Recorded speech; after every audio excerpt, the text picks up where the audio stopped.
Alrighty, we should be live now. I think.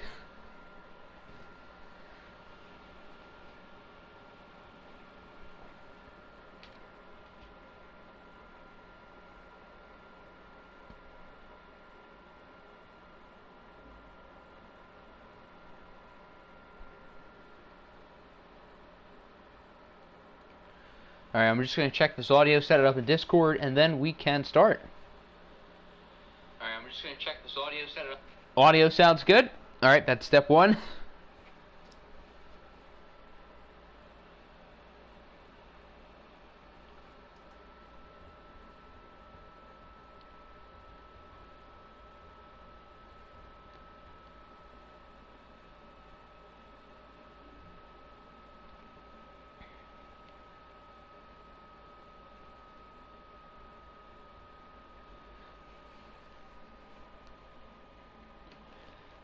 Alright, so we should be good to start. What's good, Ian?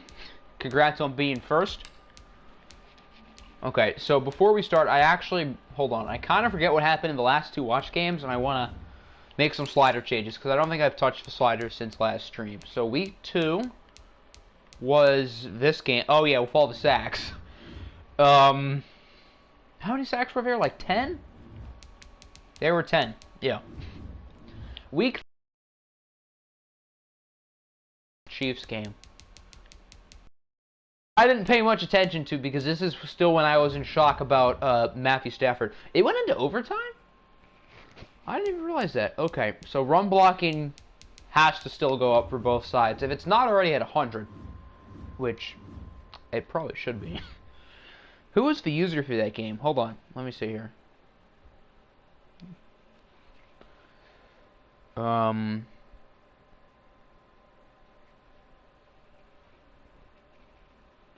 The Chiefs were the user. Okay, so user run blocking has... I mean, the Chiefs run game sucks, but... I guess I gotta up user run blocking. Oh, it's already 100. Cool. Alright, we're gonna just push tackling now. If I can't push down blocking, the only reasonable outcome for big plays is tackling. That's the only way we're gonna get this to work, so... Alright, week 4 is what? Colts and Texans, I think, is the week 4 game, right? That is week 4. And then week 5 is Snowhawks and Bucks. Yeah, okay. Who's home?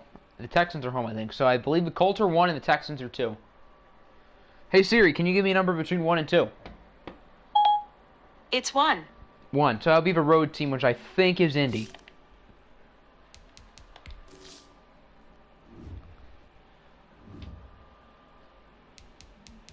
It is Indy. Okay, the Colts had 3 new injuries? I know we checked injuries, but sheesh!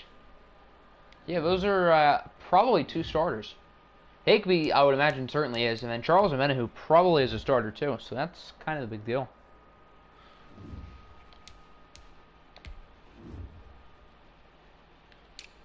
Alright, I kind of want to rock the all blues.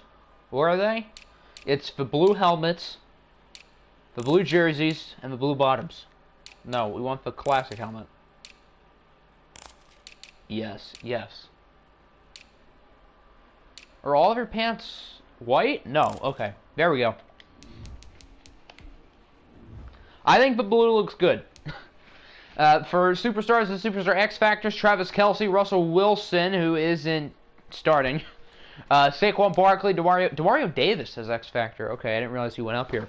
Then Superstars, Brandon Brooks, Rodney Hudson, Chris Godwin, Darius Leonard, Tom Brady's a 3rd stringer. And Shaq Thompson.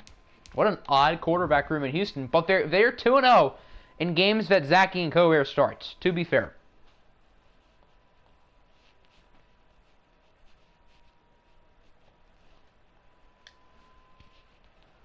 I'm not used to these long loading screens in current gen. I'm used to it being super quick in next gen. I'm not used to it being this slow. Chris Godwin has 300 yards pretty much in 4 touchdowns in 3 games. Wow. What is good, Nick? Welcome. Playing some Rocket League before this. Cool, cool.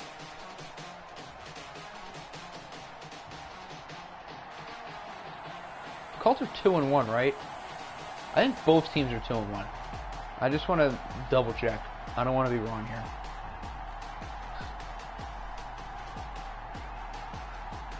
Yeah, they are 2-1. So the winner, I believe, goes up to first place. I think the Jaguars only have one win, and I think the Titans also only have one win. So this could be a pretty big game for playoff implications, possibly. The best team in the division last year in Houston, and the worst team in the division last year in the Colts. And we get to watch Jared Goff. So that's fun. I'm not some Jared Goff truther now just because he's my quarterback.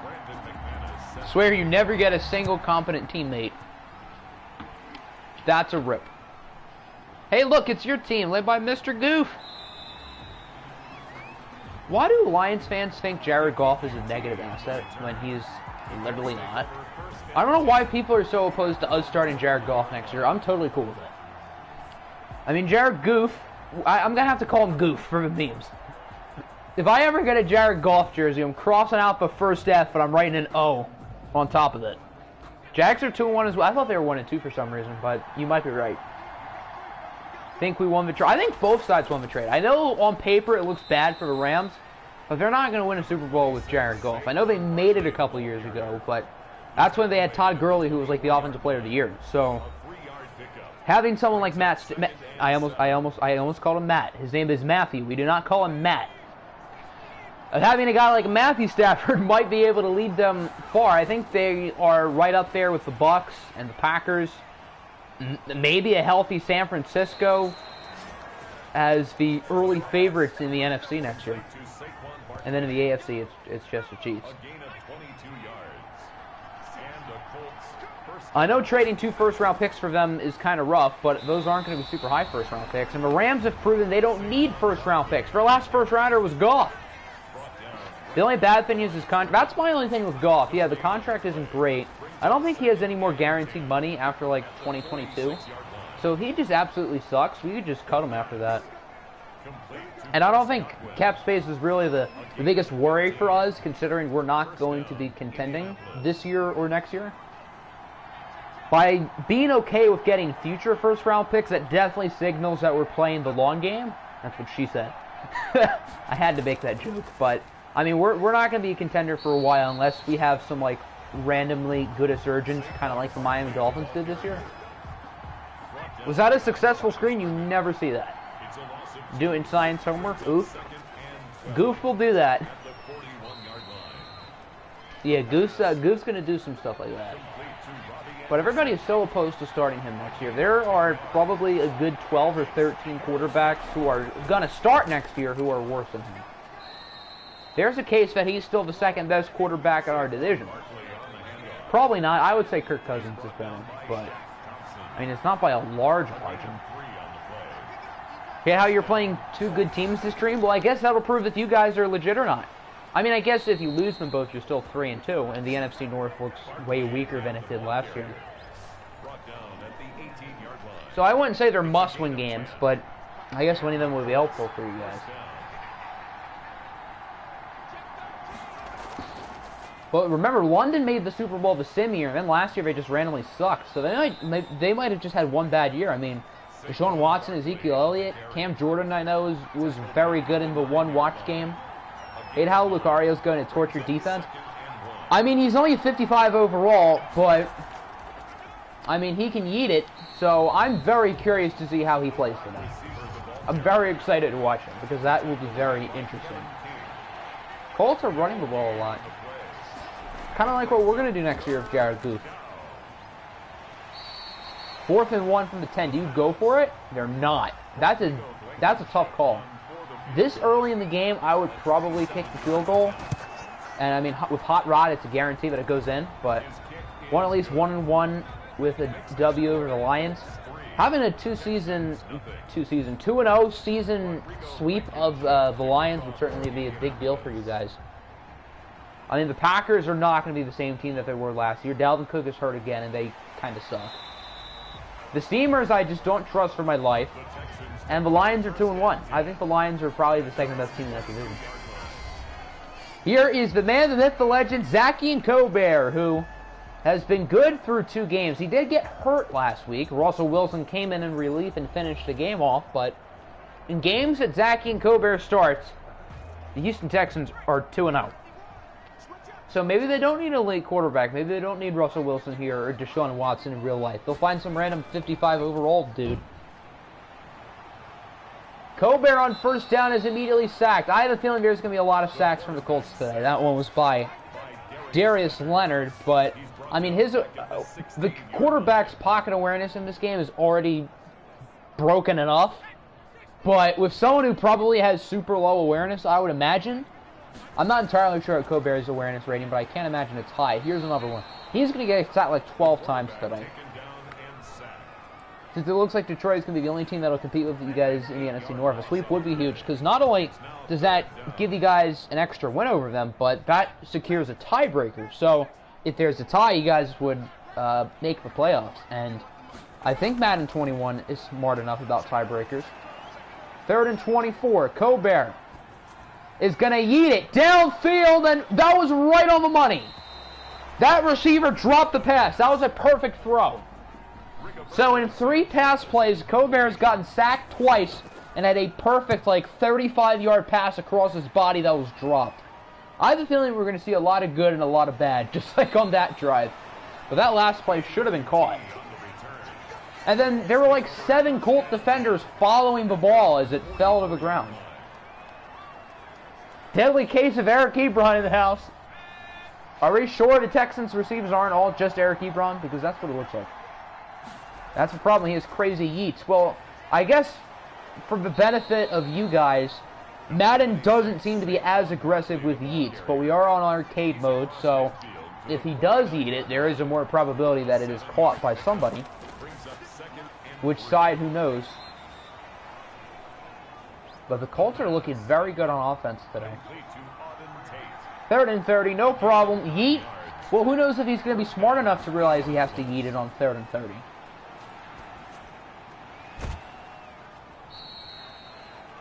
Prefer the Colts white helmets with their blue jerseys. I mean, I think we're all certainly used to the white helmets, but I just kind of wanted to try something a little bit different. I wish they had an alternate helmet with, like, the actual Colt emblem on it, but it was a blue helmet. Like, not something that they would always wear, but, like, as an alternate helmet. That would be cool. Because these helmets just have the logo on the back, not on the side, which I don't think looks as good.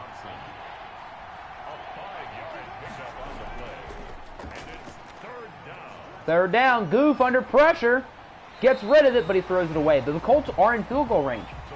They could just attempt the 50-yard with Hot Rod. This is like, oh, they're going, oh, okay. I was going to say, this is like fringe field goal miss range, but I guess that won't be an issue. Ooh, did he get it? I think he did, and they are going to give it to him. Saquon Barkley does get the first, but by a hair. You like the old horse helmet? Yeah, I'd say that helmet is pretty creative. Imagine having a unique helmet. Couldn't be Cleveland. Barkley again, the ball carrier. He was taken down. Don't need Hot Rod when you got Saquon. 1-yard gain brings up 2nd and 9 at the Texans. Short throw for Godwin's had a few short catches today, but nothing spectacular. I kind of want to see some downfield throws from Mr. Goof here, because I know I'm not going to be seeing a lot of them on Sundays next year. 3rd and 6. He actually does throw it down the field, and it's caught! But out of bounds. That was a ridiculous catch by whoever number 11 is. It sucks he was out, though, so the Colts have to kick a field goal again. And it looks like Hot Rod is 2 for 2. Good start for Mr. Blankenship, Mr. Four Eyes. Phil Riddle with an excellent hold on that play. I wonder what the Colts record would be if they started Phil Riddle these first 3 games. If you beat London and Detroit, would you be the NFC favorites? Well, you would certainly be up there, yeah. I mean, Arizona's 3-0. The Snowhawks appear to be good, but that's what we said last year. The Niners look good again. I think the Bucks are good again. The Panthers might pick it up. So I don't know if I'd say clear favorites, but I guess if you guys are 5-0 with some 2 big wins today, then I guess you would probably be the favorites, yeah. In we trust in Four Eyes. Good throw for Colbert for Travis Kelce. I feel like tight end is not used as much in the sim as it should be. Like Travis Kelce and like, I don't know, I don't remember where Kelce was picked in the fantasy draft. Probably in like the 2nd or 3rd round. That feels like such a reach just because of like tight ends not being used as much as they should.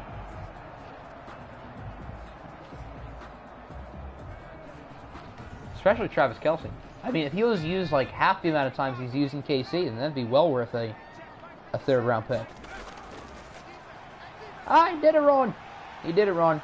There's Kelce again. The Texans are not running the ball. This is ironic for a Naruto team. He always has running backs. The Texans have Aaron Jones. This is a Naruto coach team. Why are they not running the ball? And right as I say that, they do give Aaron Jones the ball, and he gets 9. You guys have no good DBs. Don't you have a feel? Is it Antoine Winfield on this team? I think Byron Murphy? I don't follow, but I think those guys are here. I mean, those are 2 good players.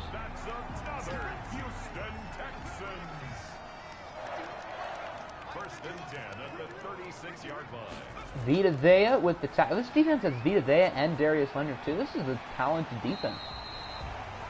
But Zachy and Colbert has looked, for the most part, pretty good today. 283 overall players. Well, that's a pretty good secondary of 283 pluses. I would say a majority of the secondaries in the league can't say that. Maybe there's not any, I would say, star power in your back end, but I mean, an 83 plus is a high-level starter.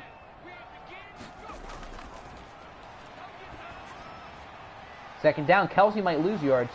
It doesn't look like he lost any. He might have gained 1. Complete to Travis Kelce. The offenses have not been that bad today, but we're just seeing a lot of field goals. So I guess with the arcade sliders, we're having good offense, but we're just not having points. 3rd and 11, that could have been picked. Can you get Saquon? Why am I not surprised Naruto's first words to the stream are, can I get Saquon? Brandon McManus on for the field goal. That does not surprise me in the slightest. Houston makes the kick. And it is now 6-3, a battle of the kickers. Who is Houston's kicker? Brandon McManus. Okay, so he'll yeet it from 70 and go in. Brandon McManus set to kick off.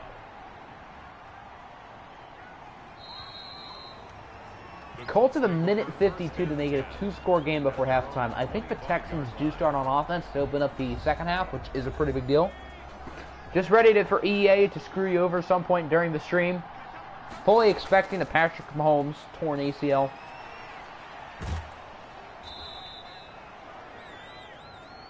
The pass complete to Nick Vanette. Nick Vanette with a gain of 10. What a guy. Was he the backup tight end here? With Higbee hurt?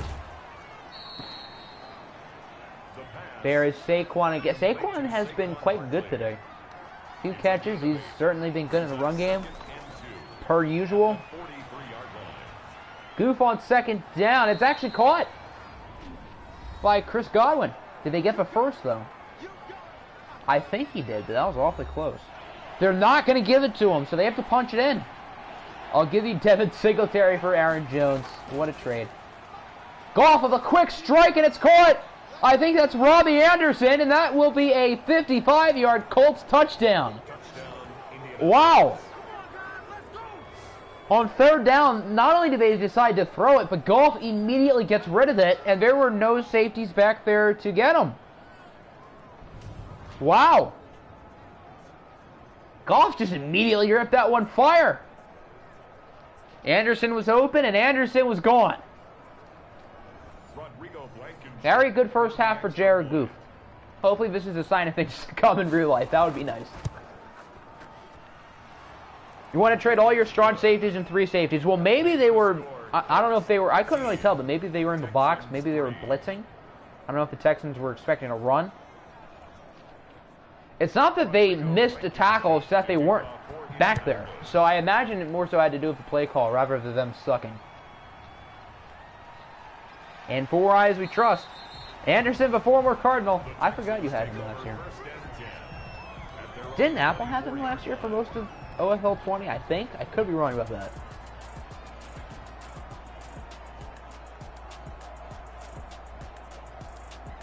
Didn't you have Saquon and that goof guy?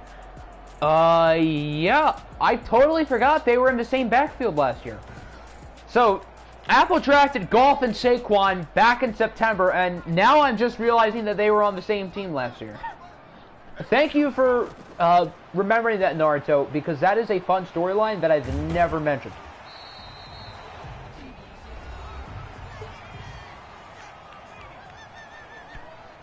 But yeah, they're back together 2 years in a row. I totally forgot about that. I know Alpo drafted Golf. I don't remember if he drafted Saquon or traded for him or not. The pass. Intended for A.J. Green. Incomplete.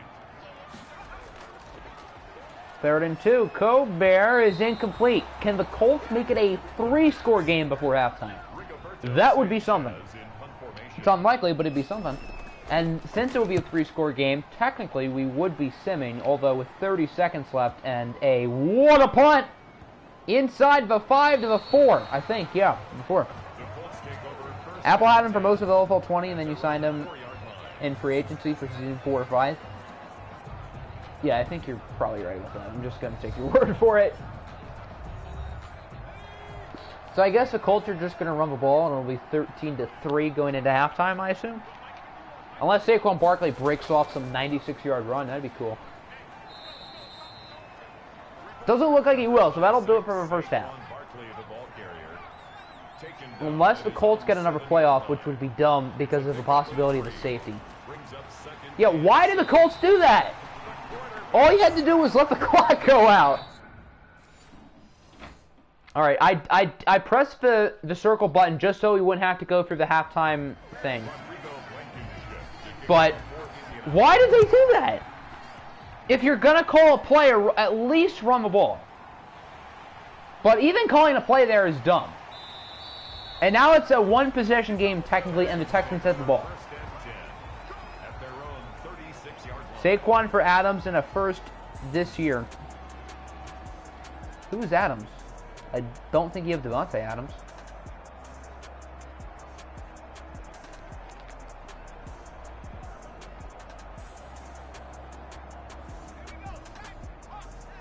Had a receiving core of Evans, Samuel, and Andrews. Curtis Samuel was so good last year. As, speaking of good plays, Aaron Jones, who's been quiet. Why aren't the Texans giving him the ball more? Evans, Fuller, Samuel, and Anderson. Yeah, that receiving core is loaded.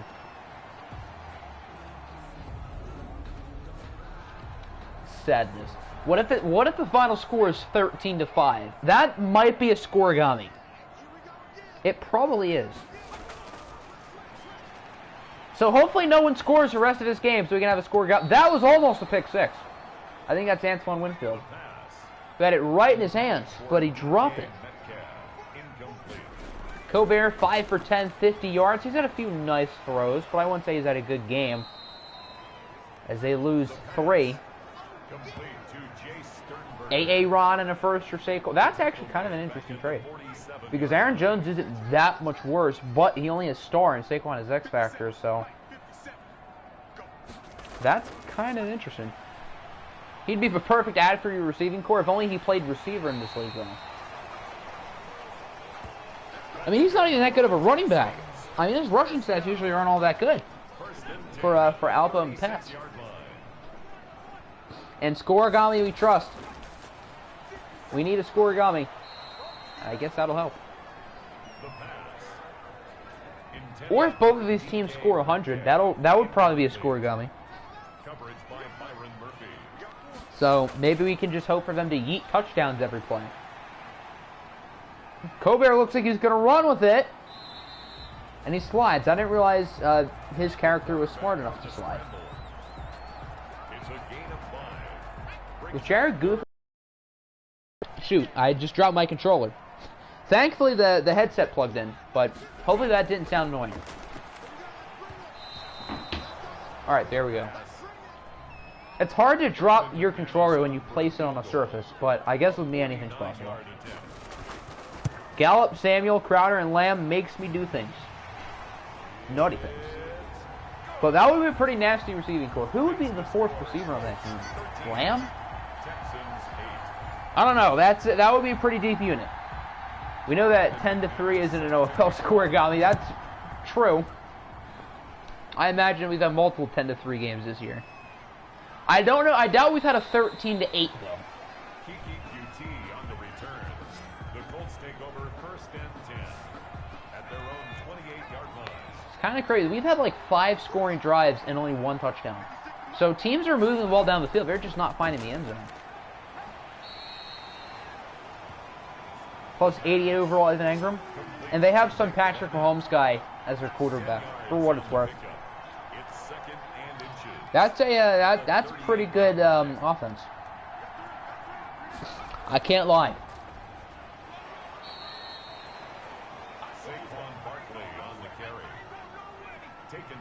First down there for Mr. Saquon Barkley.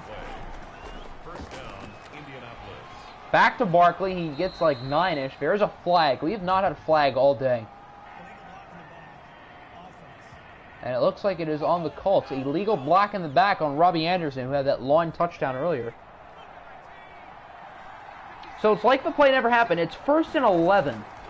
I don't know if I've ever seen a 1st and 11 before. I'll tell you that. That's probably a first. Saquon Barkley, the ball carrier. He was tackled at the 46-yard line. It's a pickup of 6. Brings up 2nd and 4. Here's Goof. Oh, I thought that was picked for a second. For whatever reason, I thought that was a Houston player who caught it. But I believe that's Robbie. Robbie Anderson. A gain of 12. 1st down, Colts. 1st and 11. That's a first. That's an all-time classic line. Incomplete. 1st and 11. It's a first down, isn't it? You are playing surprising. I wouldn't say that's surprising. I mean, I'd say these teams are pretty even.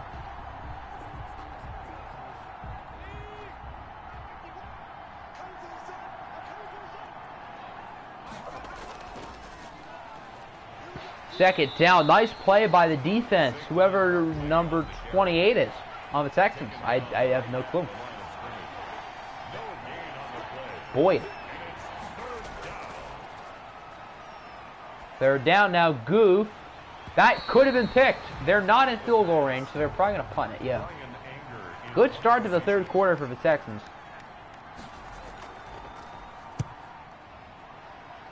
That's not a great punt. For Brian Anger, he has to be pretty angered with himself. I'm sorry. I was given a layup. I have to take the layup of the joke. That was too easy for me not to take. What a shank! Can the Texans take the lead on this? Well, the Texans haven't really been able to find the end zone. So, I mean, if both teams are just going to kick field goals for the rest of this game, that would be kind of crazy. 13-11 has to be a scoregami. I'm Googling that. Just give them the lead. Why would you want to just give them the lead? I mean, the Texans aren't scoring touchdowns today, so. 13-11 has to be some scoregami, unless it happened in, like, the 1930s.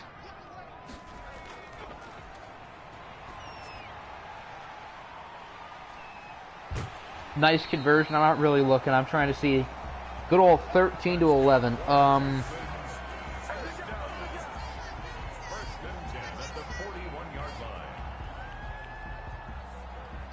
13-11 has happened twice. Seahawks beating the Broncos in 1983 and the Lions beating the Eagles in 1986. So it has happened, but it's very rare, which isn't a huge surprise. What do you mean the Texans got a save? They did find the end zone. I guess that's true. They found the end zone, but they have not found the end zone for 6 points. Intended for Aaron Jones. Incomplete.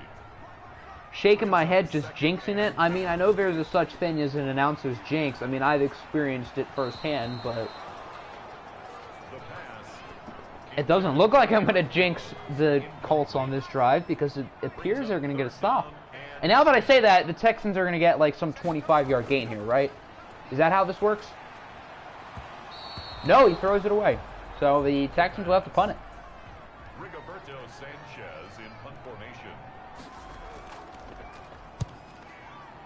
Defense doing a better job of finding the end zone than the offense. That was nearly a water punt. About 5 yards too deep from, I guess, Rigoberto Sanchez. That's a fun name to say. Colts just have to feed Saquon the ball and keep doing these efficient short passes, and then they should be fine. Or find Chris Godwin, who's wide open and now injured. Oh, that's not good for the Colts.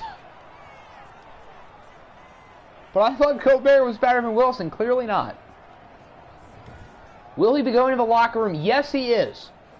So this signals that Godwin will not be back today. But will he be out for multiple weeks? I have noticed it is common for players to go to the locker room. They don't return for the rest of the game, but they're fine for the next week. Or this could be a multi-week injury and the Colts are getting absolutely screwed here. So, I guess we'll have to find out which one.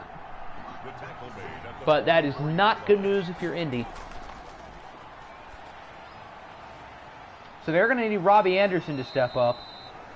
I don't know who else they have at receiver behind Robbie Anderson. I know Apple is AGG, obviously. But I don't know who else is here. But whoever is here, they're going to have to step up. Possibly for more than just this week. Apple do be big sad right now. Check his injury. That's probably a good idea. Yeah.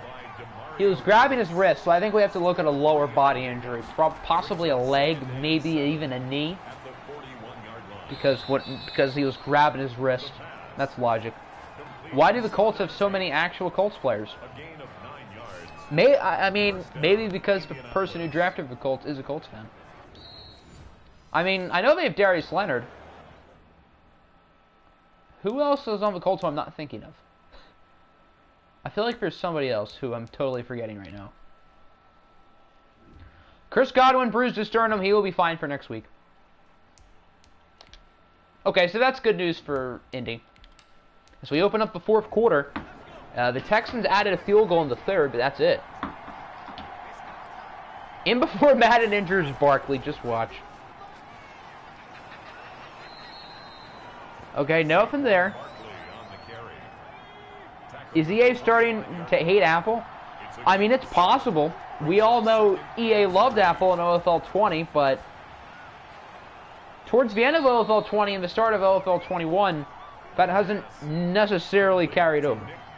Although the Colts have been good this year, I mean, they do have a solid roster, so it's not a giant surprise. They could be 3-1 if they hold on here. As, who is number 70? Is that an offensive lineman who caught that? That probably was. Biggs. I don't know who Biggs is, but he looks like a big boy. He was holding his wrist. Totally a bruised sternum.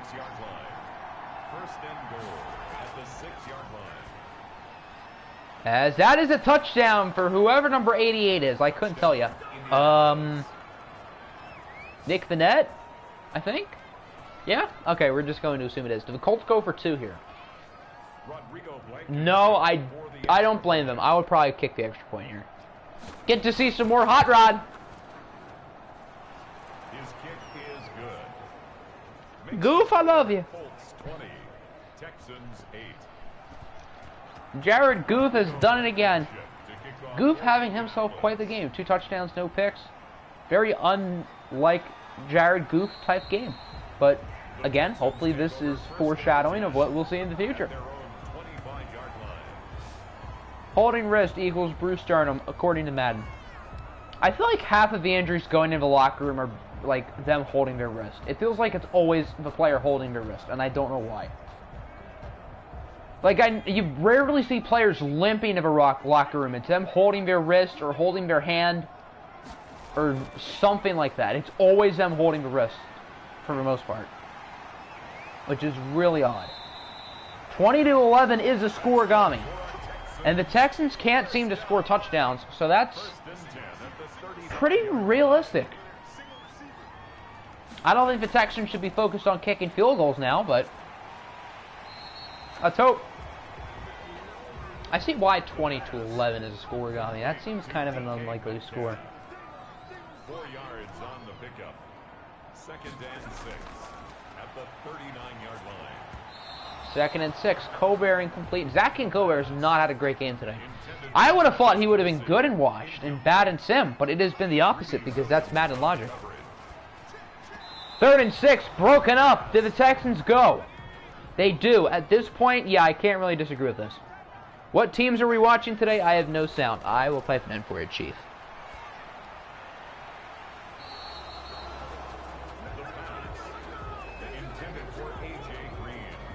Here we go.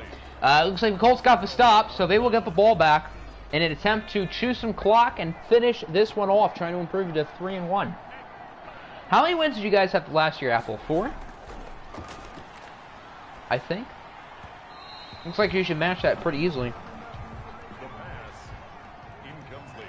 Intended for Nick Bennett. It's now 2nd. It was 4. Okay, yeah, you guys will get that within like the next couple of weeks, maybe even next week.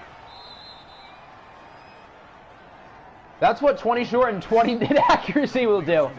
How many wins do you guys have? Well, you guys are 2-1 now, so I guess that would make you 2-2, which is still only a game back for first place. But maybe the Zachy and Colbert honeymoon, if you will, is not gaining steam. But I mean, I will say Colbert certainly had a better start to his career than I would have expected, so I do have to give him credit. A gain of 5 brings up 2nd and 5 at the 20-yard line. 2nd and 5, 3.5 to go. Barkley does not get much, so we'll go up to close to the 2-minute warning unless they choose to hike it now, which would be really dumb. I thought that's what Boomy was saying. How many wins do we have? Oh. You'll give him to the trade deadline. Who's him? Colbert? And what, you're going to trade him? I wonder what Colbert's value is. I wonder what someone would give for him. I feel like there has to be somebody who would trade for him. Or that might just be a benchmark to start. You're watching a slideshow. Fun. We could tie the most amount of wins we had last season in this stream. That is true, yeah. From 5-11 to 5-0. 2-minute warning. If the Colts score a touchdown, then I guess we would sim because it would be a 19-point game. 27-8 is a scoregami. Hello, okay. Get in the end zone, Saquon. You can do it. They probably won't. Is 20-3 a scoregami? Because unless they score here, that's what we're looking at. And technically, it's a 2-score game if they kick a field goal, so we will continue to watch the final 2 minutes. Goff, gonna look to throw it, and he is sacked. Doesn't look like we're getting a scoregami unless 23-8 is, which I guess is possible. 23-8 is not a scoregami. Rip. Well, we better hope the Texans do something in these next 2 minutes to give us a scoregami. At least more Four Eyes had a big game. How many field goals did he kick today? Like 4? I know he didn't miss a kick. I'm pretty sure there's only been 1 touchdown. No, there's been 2 touchdowns. Okay, so he's kicked 3. Yeah, he's kicked... Wait. Hold on. I've forgotten how to count here. It's 3 or 4. I don't remember exactly, but the Colts have scored 2 touchdowns. Math can be challenging sometimes.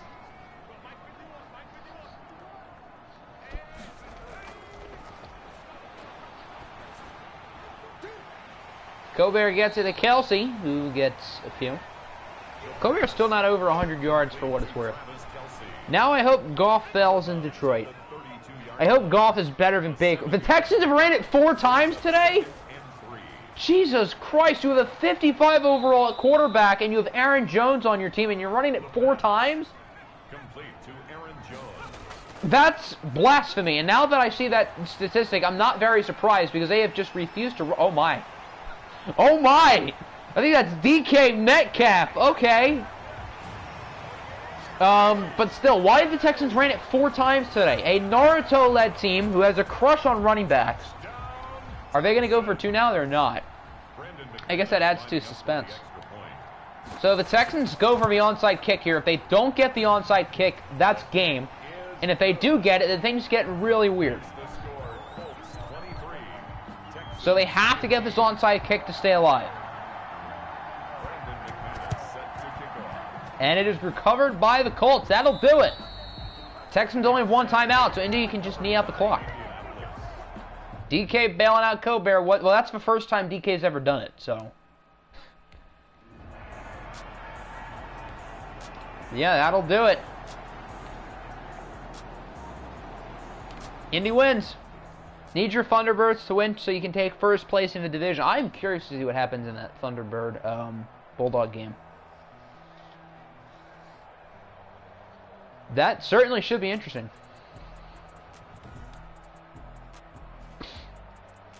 29 rushing yards. The Texans ran the ball well. They just didn't run it. I'm so confused. You have Aaron Jones on your team, and you ran it 4 times with a 55 overall quarterback. I mean, that's Madden for you. That's Madden. Jared Goff was really good. Colbert he wasn't terrible. His stats kind of get a little bit inflated with the DK touchdown, but it's not guaranteed with EA hating on you. That is true. Saquon was solid. Aaron Jones had 3 carries, even better. 3 carries for 24 yards. He was good, but he just didn't get the ball. Big game for Robbie Anderson. He was impressive. The Nets scored. DK had the launch score at the end. How many yards was that play? 72. So DK leads the team in yards by a pretty big margin just for that 1 catch. Harvey Grady with 2 tackles for loss for rookie. Okay, there we go. I don't think the game is going to crash on us, so that means we can sim into the next week. Jones can get 4 more yards for 3 carries and 28. Wait, what? I'm confused. Couldn't get 4 more yards for... Oh, 28 to 30. I'm dumb.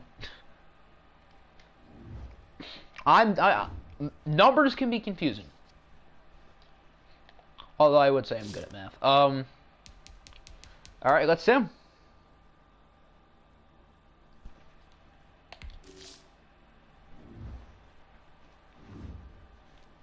I don't think there's anything we have to do beforehand. There wasn't any trades I missed this week, were there? I don't think so. No, okay, good. Here we go! Alright, we play the 1 and 2 Chiefs. We need to win here. And we don't! Yay! The Raiders are 3 and 1. Okay. Yeah, that's not ideal. First divisional game of the year. It looks like we ran the ball well. Is Chippendale just not that good? Eek! Phil Chippendale has not been good for us through 4 games. I'm not ready to give up on him, but he has not played very well. Eddie Small, the other rookie quarterback, has been considerably better. Isaiah Thomas was fine. Nothing crazy. Josh Jacobs was good. So at least there's that. Scooter scored with 5 yards. I'm not ready to call Chip trash, but through 4 games, he's definitely not looked like the best quarterback in this draft class. Chippendale don't be bad, though. Any sacks? Terrell Basham and Devin White. Then interceptions. How many interceptions does this Travion Henderson guy have? Because it feels like he has, like, a bunch this year. Steven Nelson and Ronald Darby also with picks. The Dolphins got shut out by the winless Buffalo Bills. Ouch. Riley Painter has not gotten off to a great start this year. Matthew Stafford with 2 touchdowns. What has happened to the Dolphins? They have not been any good this year. They are 1 and 3. The Bills aren't any good either. Be back, gotta do stuff. Okie dokie, you do you, my guy. Eagles are 0-4, and again, it's not because of their offense. Their defense has allowed at least 31 points in every game. So last year, their offense was the worst in the league. This year, it's probably their defense. Another nice win for the Caps. Austin Buckley was actually good, though. So Buckley is progressing, but his team just sucks balls. Carson Wentz was not great, but it doesn't really matter. Stephon Diggs was good. Ryan Switzer was good. The Caps started last year off really well. Then they kind of slowed down. But maybe this Columbus team is different compared to last year's.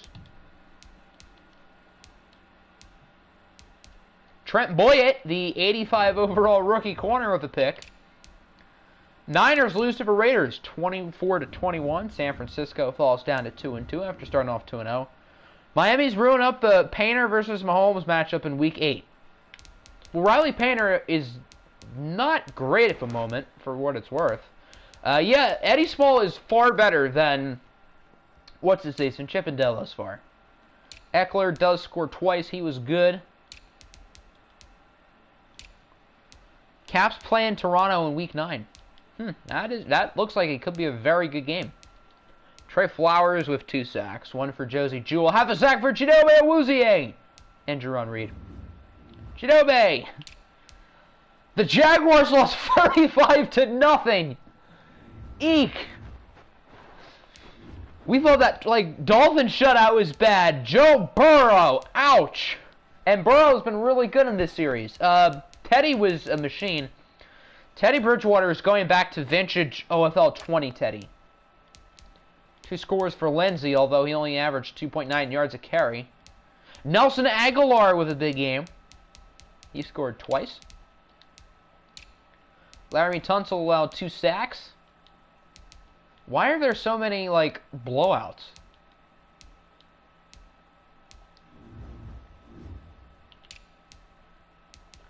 Jets had a bye week. Lions beat the Steamers 31-13, so Detroit moves up to 3-1, and it looks like they will be a contender for the postseason. Steamers started off poor last year, then they picked it up, but, I mean, with Jacob Eason, you can never really be sure with them. Jameis with another nice game, nice completion percentage. Marlon Mack scores twice. Big game for Devin Funches.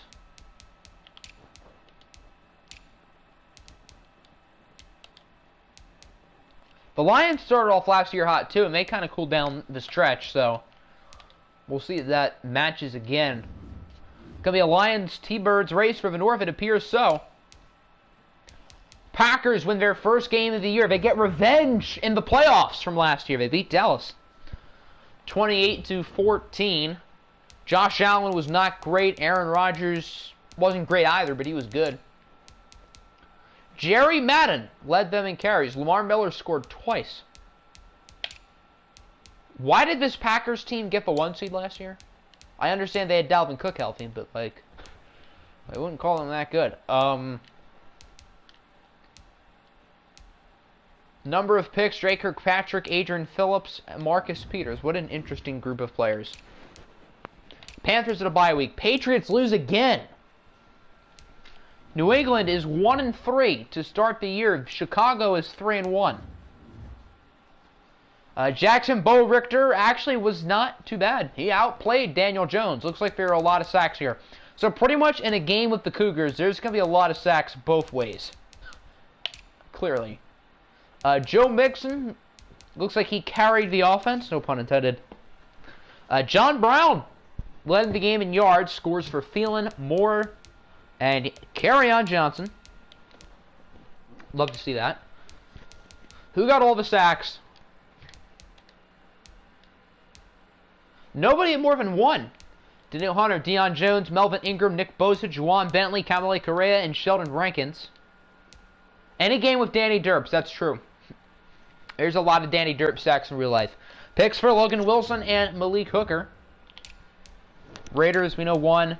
The Rams are now 2-2. I think the Chargers are 2-2 as well now.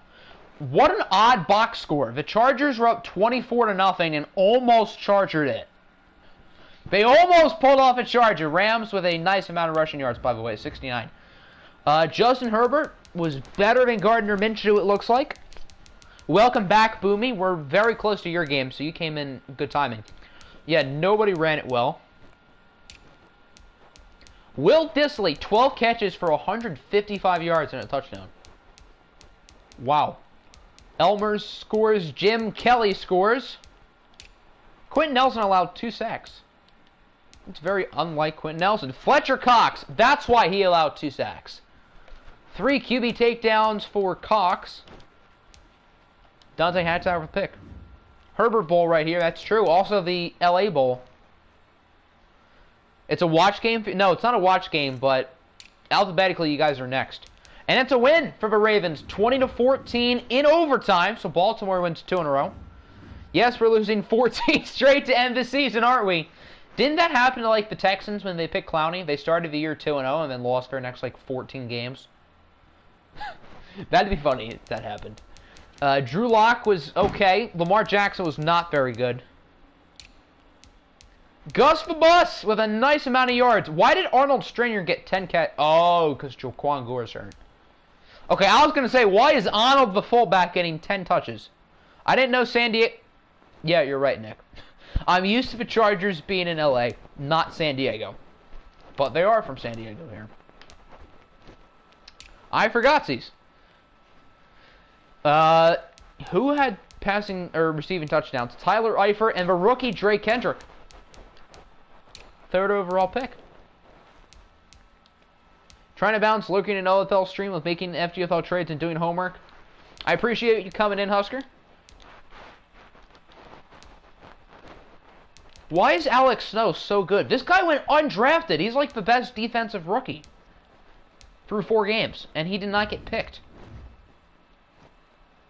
Hashtag Chargers belong in San Diego. They do. Start 1-0 and finish 1-5. That's what happened to the Jaguars this year. They won their first game against the Colts, and then they lost after that. Saints win their first game of the year. They beat the Steelers 27-21. Was this game on the poll? I think it was. Jimmy Garoppolo and Mookie Gray both throw for 2 touchdowns. Gray did get picked off twice. Le'Veon Bell, the leading rusher. Nick Chubb was pretty quiet for his standards. Carson Miles, the rookie fullback, with a touchdown. Malachi Arnold actually had a good game. That's good. He's been quiet through, I guess, his first 3 weeks, but I'm excited to see Malachi Arnold in a watch game. He's gonna be very interesting. Second semester of school starting tomorrow. Exciting, I guess. Michael Magana, the defensive tackle, 0 tackles, 0 TFLs, 0 sacks, but an interception. Logic. Sentinels had a bye week. Snowhawks beat the Cardinals. Both teams are now 3-1. You're late. Don't say what happened. Okay. Alexei Smirnov outplayed Kyler, though. Did Snow get a sack? Snow did not get a sack, but he did have 2 tackles for loss. So, he has continued to play really well out of nowhere. Imagine starting 11-0 and losing in the wild card round to the 6th seed. Couldn't be us. Miles Sanders was good. Kamara only had 7 carries. And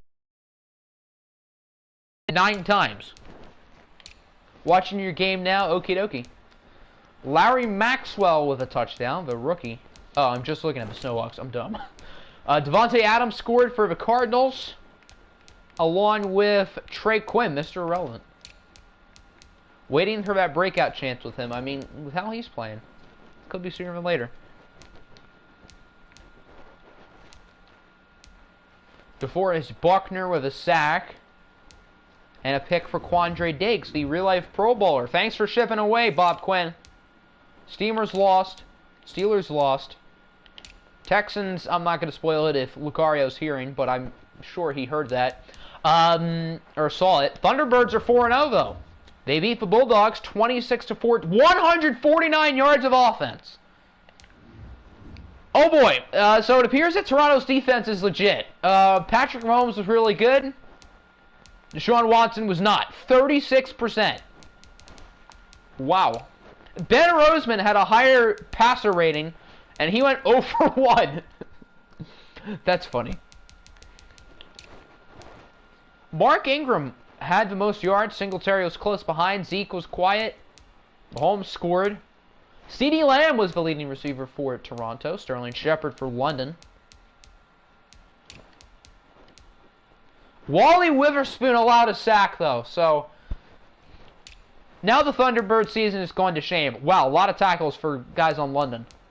They have like the 15 leading tacklers. How did the Thunderbirds have that long on time of possession? Yeah, the Thunderbirds were on offense for 46 minutes. So Toronto had the ball for 3/4 of the game. How do you do that? Did they just chew clock every play? I don't know if I've ever seen a team have the ball for 46 minutes in a regulation game. Another sack for Reggie Peters. He has been insane. Deshaun Watson's about to demand a trade here. The jump from last year's defense to this year makes you feel so good. 21 points allowed, 17, 13, 14. Jeez. Titans won. Bengals lost. Bills won. Bucks had a bye. Went off a bye week to play the Snowhawks. London lost. Caps won. Caps are 4-0, by the way. I know Jax mentioned that. Cardinals lost. Chargers won. Chiefs won. Colts won. Cougars won. Dallas lost, and that brings us back to us. Okay. How many 4-0 teams do we have? Like 2? I know no one is in the AFC. Yep, just 2 undefeated teams remaining. The Toronto Thunderbirds and the Chicago Caps. How many winless teams? Only 2. The Cowboys and the Eagles. Both in the same division. How ironic. Alright, let's go division by division here. AFC North. The Cougars are still in first, but the Ravens are starting to play better. They have a nice amount of points. Best defense in the OFL. Change your mind. Let's see statistically if that's correct or not. The Sentinels have allowed... Oh, they had a bye week. Of teams that have played 4 games, the Cougars have allowed 60, and you guys have allowed 65. So, statistically, the second best defense. The Jets are in first place of the AFC East. It appears that this division might be a dumpster fire this season. The Pats and Dolphins have completely fallen off the rails. In the West, the Raiders are in first place, and we suck. We have a nice amount of points, though. The NFC North, Toronto and Detroit, both very good. Packers and Steamers, not so much. Cougars might have been cheating. Or they get like 17 sacks a game. Sentinels and Bucks both had bye weeks, both in first place. Carolina also had a bye week, so the Saints are the only team who played. And they won. Caps 4-0, Bulldogs 3-1, Eagles and Cowboys 0-4. It would have been funny if London won this game, so we'd have 2 4-0 teams and 2 0-4 teams. In the West, the NFC West appears to be very good again. Snowhawks and Cardinals 3-1, Rams and Niners 2-2. Did we look at the AFC North? Here's the AFC North again. In case you missed it. Too early to go over seedings. We still have 13 weeks left, including one today. Yeah, it looks like the NFC is definitely the better conference again. That was also the case last year. So, I see that's carried over. Missed the NFC North, you were turning in your betting. Well, you guys are 4-0. The Lions are 3-1, and I think the other 2 teams are 1-3. Weekly awards, Patrick Mahomes, along with Teddy Bridgewater, Vernon Hargreaves, and Joe Schobert. Interesting. Alrighty, time for Week 5. Who is home between the Bucks and the Snowhawks? It is the Snowhawks. So Tampa Bay is 1, and Toronto is 2. Hey Siri, can you give me a number between 1 and 2? It's 1. 1. That would be the Bucks. So I believe both road teams. I feel like Siri picks 2 more than 1. Why didn't I just go up? There we go.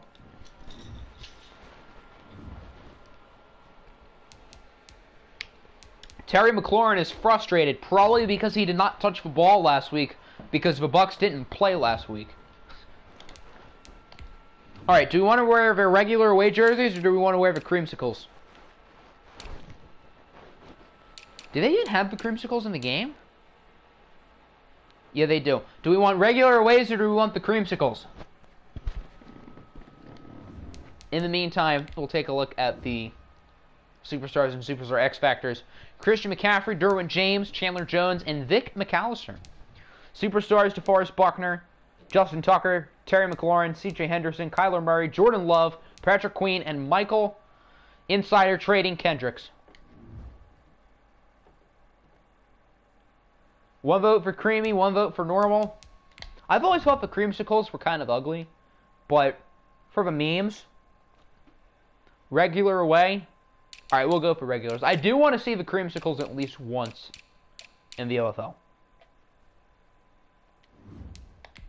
But I do like their current jerseys. I think they made a nice rebrand last offseason. Unlike somebody, Rams. But one thing I hate about Stafford going to the Rams is he has to wear those ugly white jerseys. Those are so gross. They are absolutely hideous. I do not want to see him in that. And now I have a reason to watch Rams games next year. So I'm not excited to see those jerseys. Although the helmets have grown on me, and I think the blue jerseys aren't that bad. But the font of the numbers is awful, and the white jerseys are even worse. It's not even white. It's like an ugly grayish tan.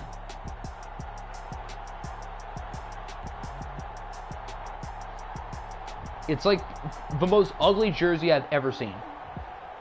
Play the Lions. Well, we already watched the Lions play the Thunderbirds back in week 1, so. Did I put that game on the poll? I mean, I'd rather watch this game because we already saw those teams. I didn't. Okay, that's probably for the better.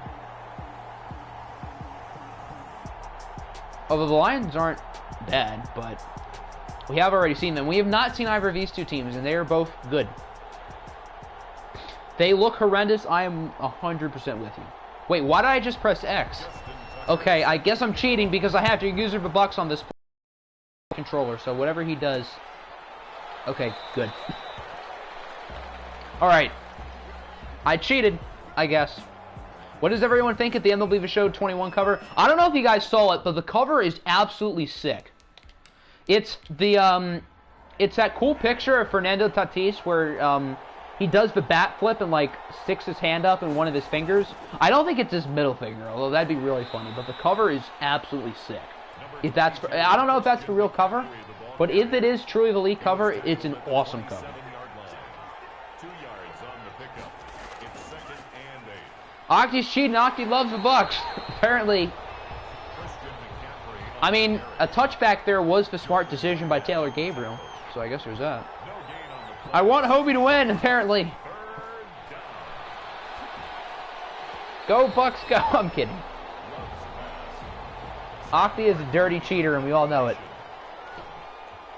Ready for this team to lose to Detroit, because that's what this game does. I mean, the Lions aren't bad. Lions are 3-1. Their only losses to you guys.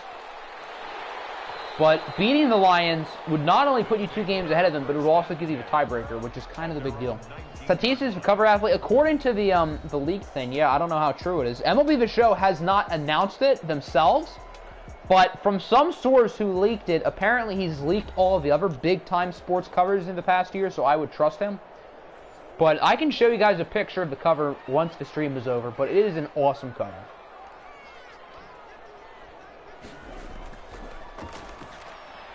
And they chose a good choice in Fernando Tatis to be the cover athlete, so.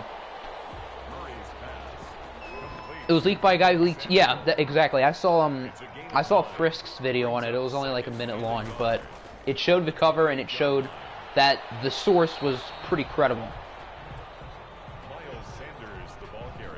And they had an Xbox cover, which was the very interesting part about this. So does that mean MLB The Show 21 is coming out on Xbox? Not that that really matters for me, but for the Xbox people, that would be quite a big deal. Should be Lindor. Tatis is cooler. I think Lindor has a good chance of getting an MLB The Show cover one day because he's a fun, still youngish player, and now he's on a big market. I don't know if that really helps. But, I mean, Josh Donaldson got a cover. There were some weird covers. Javier Baez is kind of a strange one last year. I mean, Javier Baez is a fine player in a big market, but for MLB The Show cover athletes, I would not have thought of Javier Baez as the guy. Only on 144 144p and still having a semi-slideshow presentation. Oof. Josh Donaldson's a beast. What do you mean? I mean, Josh Donaldson had that MVP year, but I don't know if he's like a marketable choice for the cover. Like, Fernando Tatis is a marketable choice. But if I see a cover with Josh Donaldson on it, even when he was like elite, that's not going to like encourage me to buy the game. I know most people don't care who's on the cover. I don't really care who's on the cover, but to convince someone who's lukewarm on buying the game who actually cares about that, like Josh Donaldson just feels like such a weird choice. And Fernando Tatis feels like such a good choice. Look at McCaffrey. Oh my. A 57-yard touchdown for CMC. But MLB Show definitely made the right choice with Tatis. And the picture they chose for him was perfect. Need Atlanta to hurry up and re-sign Ozuna already. Yeah, why have they not done that yet? The kick is good. He was a machine last year. I think. Snowhawks nothing. Yasiel Puig is kind of a weird one, but that's when, like, Yasiel Puig was, like, super young and exciting before he became dislikable, according to most. Like, Puig was never elite, but I kind of see why they picked him. And he's on the Dodgers, so that helps. Because Liberty Media is cheap and I hate them.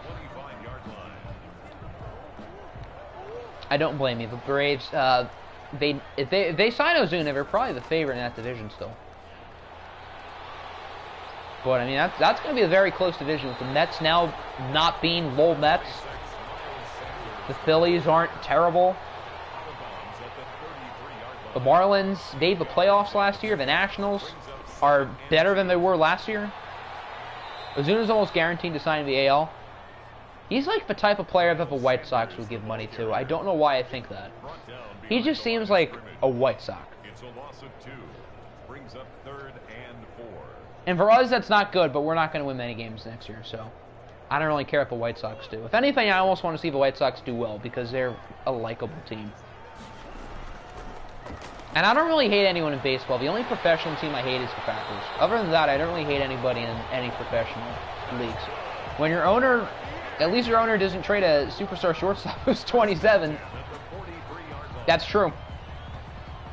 Can't say that about Mr. Dolan.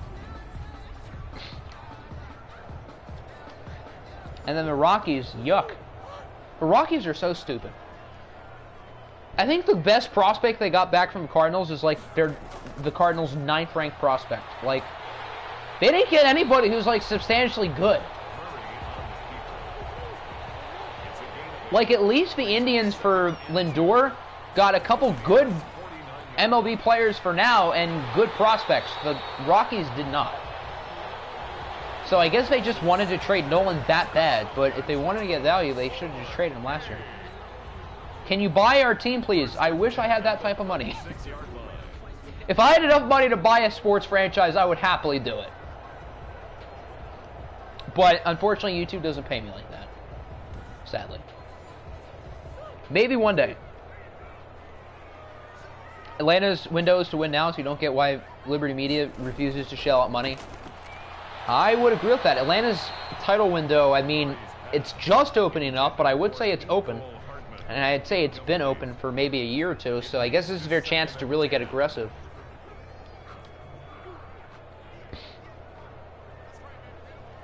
The Braves are that type of team that's just going to be so good for the next 10 years, but, like, never get over the hump.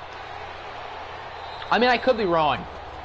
And, I mean, their pitching staff has so many young players with upside, and obviously their lineup is absolutely loaded.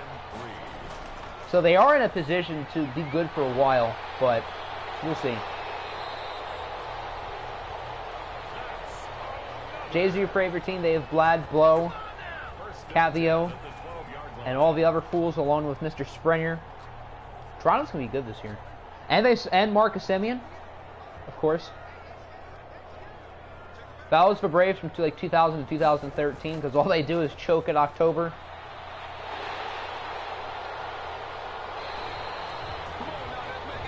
Poor Braves. They can't have anything good. And maybe in a year or two, it'll be the Atlanta baseball team. Say Kevin Biggio? I'm saying his name right? I think so. It's not like Kavan. Or maybe it is. I mean, I'm not going to act like I watch a ton of Blue Jays games. because I don't. Although the Blue Jays are going to be fun this year, to be fair. Paul Dolan is a net worth of $4.6 billion, and your total payroll is $36 million. I am saying it right. Okay, I thought it was. Just goes to show what you're dealing with. And the sad part is he's better than his cousin. I think James Dolan is his cousin. But it's kind of sad when you're the best Dolan owner and you still suck. But, I mean, I could probably go right in. I could be an owner tomorrow and do a better job than James Dolan. And I'm not saying that just to, like, make a point. I'm saying it because it's actually probably true. I think any of us probably could. It's not just a me thing. It's a James Dolan thing. Snowhawks scored. That's cool. I forgot to mention it, but they did. Looks like we might actually have offense today. Doubt they changed the team name. Always under the impression the issue was the chop and not the team name. I mean, it's possible, but in an era of like cancel culture, anything is possible. He's tackled at the 40-yard line. Whether they should change it or not, I mean, I don't know how like the tribes and stuff feel about the name Braves. I know like the Blackhawks and the Chiefs have some kind of like tribal blessings. I'm not entirely sure. But, I mean, those teams haven't really been scrutinized, especially the Chiefs. I mean, the Chiefs have obviously been big in the national media in, like, the past year because they've been really good. But they have not had a lot of scrutiny about their name. How to fix the Angels? Throw cash at the fire. The Angels, I feel like, always have so much money. And they still only win, like, 80 games a year. Same with Florida. Yeah, Florida State has, like, some blessing, too, I think.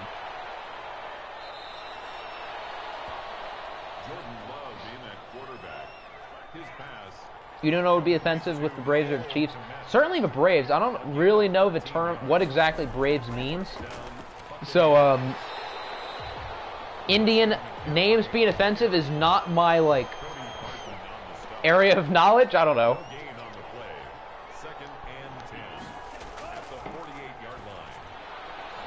But I guess it's better to be safe than sorry with things that could possibly be offensive. Abe isn't based on a caricature. I cannot speak. A caricature. A caricature. There we go. I cannot speak today. Like the Washington football team, an outdated tandem with a caricature or of a logo of Chief Wahoo. I guess the getting rid of Chief Wahoo was kind of like the writing on the wall for the Indians. Or I guess the Cleveland baseball team now. I don't know if I'm still allowed to use the Indians because they're still going to be the Indians next year.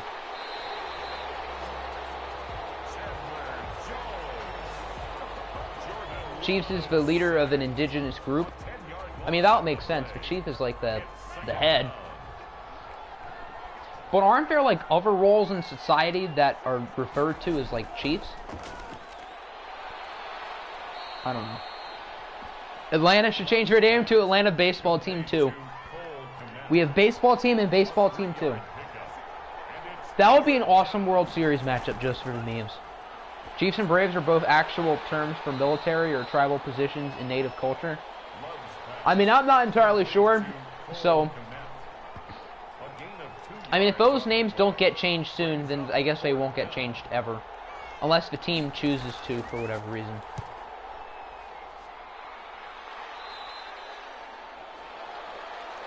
They'll take over. First down and 10 at their own 5-yard line. KC can be the football team, too. We're really going to have to see the football team, too, be in the Super Bowl like every other year for the next decade. And they're going to be the football team, too.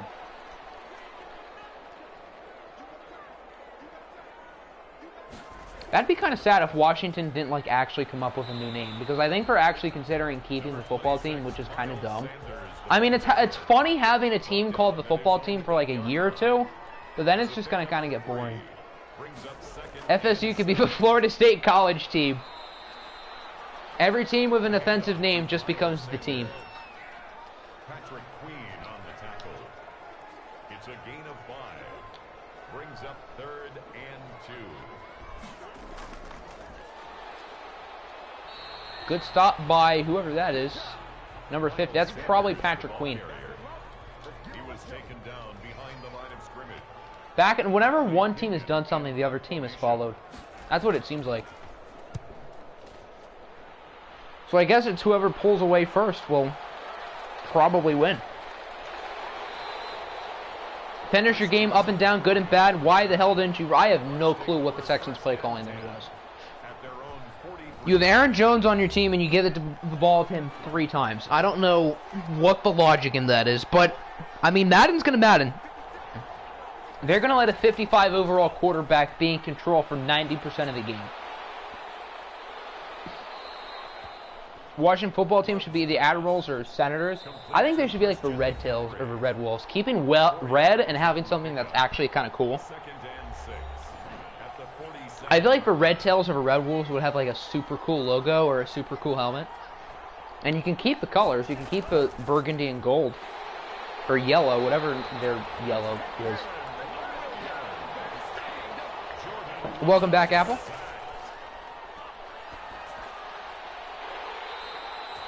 3rd and 13, they don't get it. Why is Portland not going time then? That's odd. Yeah, the Bucks are going to happily run down that clock.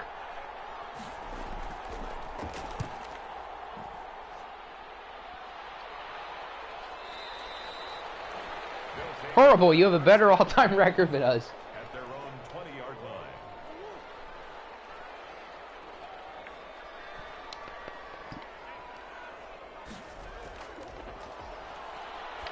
Cardinals have about a minute. What a catch!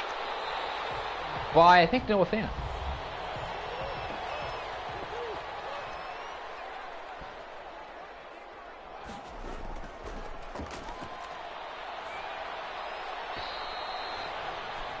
Also, Flight Reacts has no football IQ. I don't know why you say that sounding surprised, though. It's 2nd down and 10.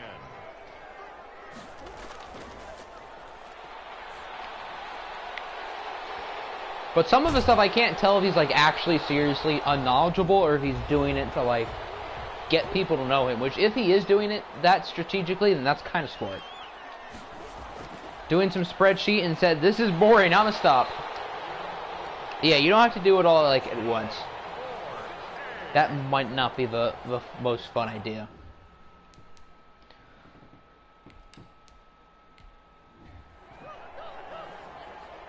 Every other white YouTube suggestion I have is Flight has no football IQ, part 69. Well, then it's probably a nice video. Look at Kyler! Look at him go! Yeah, Portland's definitely in field goal range now. They have a timeout. They could run another play.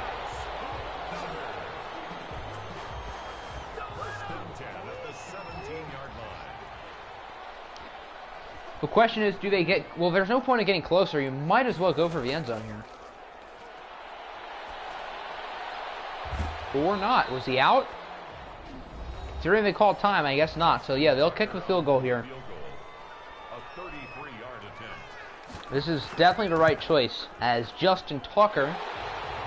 Their kicker's Tucker, right? I think so. I mean, he has a superstar, so it pretty much has to be. It is Tucker. Okay. So, Portland will be up 10-7 going into halftime. Unless the Bucks just, like, pull a rabbit out of their hat on this play. Which they will not. That's the end of the first half. With the score, Snowhawks 10-7. Buccaneers 7. Snowhawks are... Who starts the ball? I think the Snowhawks do? Yeah, I'm right. Okay. I wasn't sure.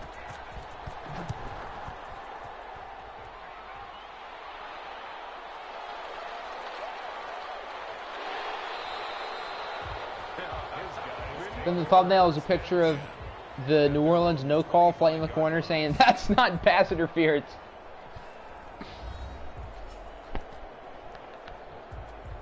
Well, to be fair, that's also what the officials of that game said. So I guess those officials also have no football IQ. I think a lot of officials don't have much IQ about their sports. And obviously I know this quite well from Lions experiences.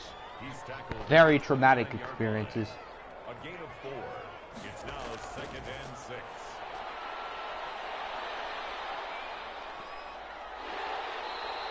2nd and 6. Good run for Kyler. He's made a few nice runs today. That's good. 4A.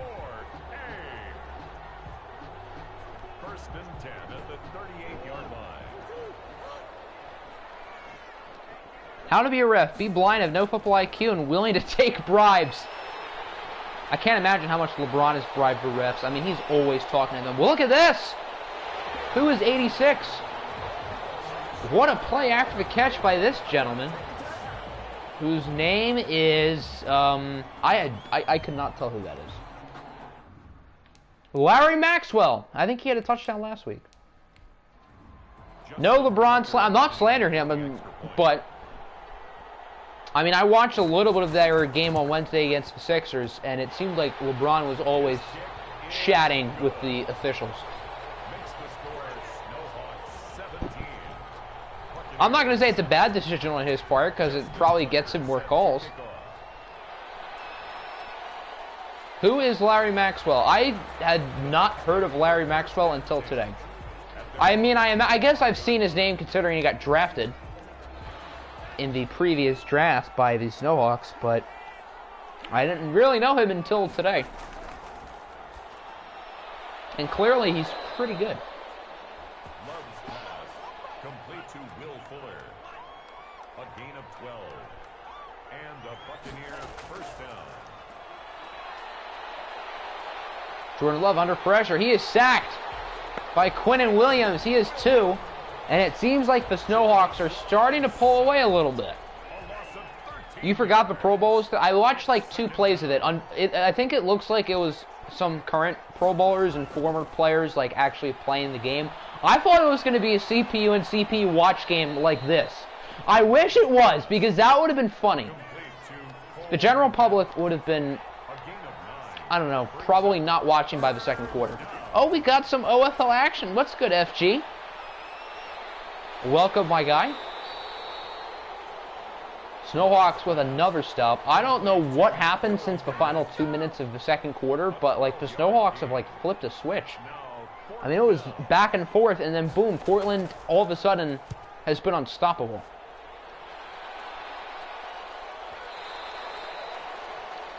They'll take over. First down and 10 at their own 20-yard line.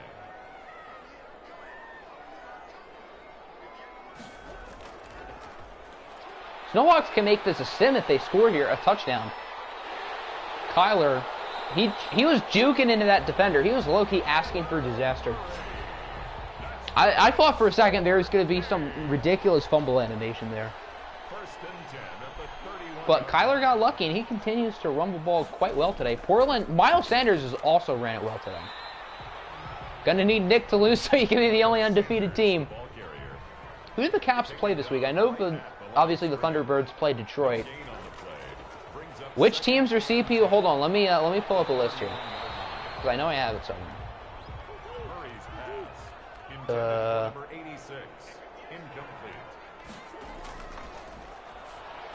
We have the Bulldogs, Packers, Steamers, Sentinels, Bengals, Raiders, and Titans.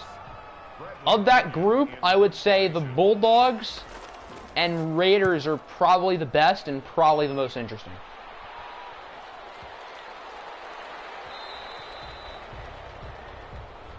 But, I mean, they all certainly could use some work rebuild-wise, but some of those teams are pretty good.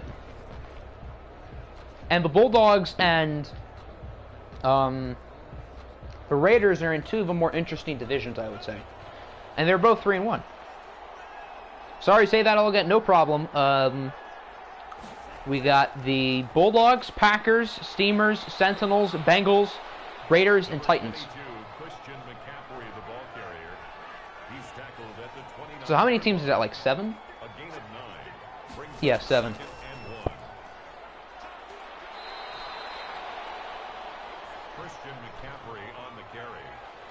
Remember the Raiders were tanking, and now the Raiders are really good with a rookie quarterback who has been far better than Chippendale. I think we play the Raiders today, though, so we get Eddie Small versus Phil Chippendale, Part 1. It's the GOAT, Pepperjack Jags, indeed, and Husker Ninja do be in the building.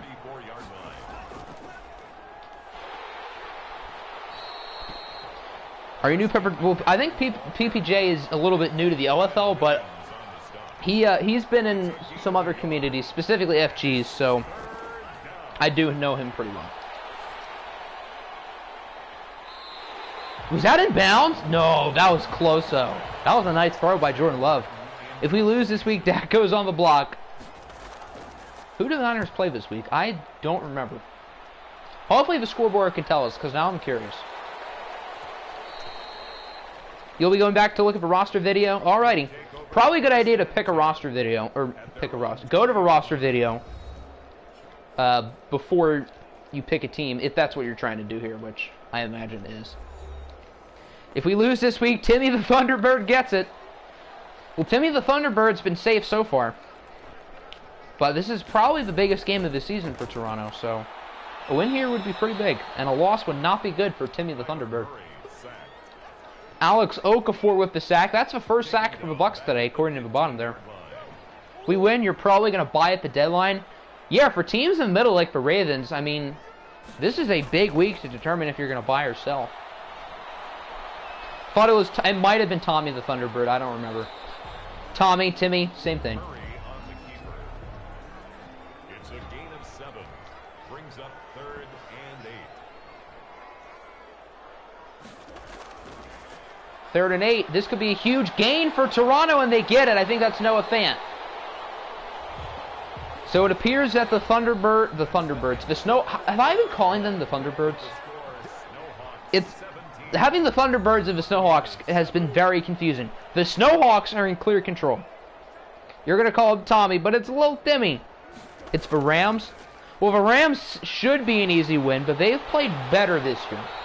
I mean, it's kind of hard to play worse than you did last year if you're the Rams. But, I mean, the Rams aren't terrible anymore. So, and didn't the Niners just get shut out by the Rams? I think that was like week 3 or something, so... The Rams are the team that started this whole mess for the Niners. You lose to Ian, you better put Dak on the block. That would also mean he does get swept by Ian. That's true. That would be kind of funny. And the loser of that game gets the basement in the NFC West, since both are 2-2 and the Snowhawks and Cardinals are 3-1.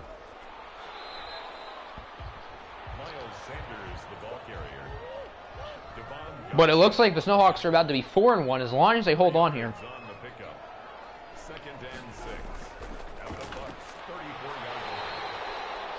FG, thank you for the blessing of that. Who knows if FG even made Alex Snow because he was undrafted? I mean, maybe. That would be funny if Ian swept Husker. That would be really funny.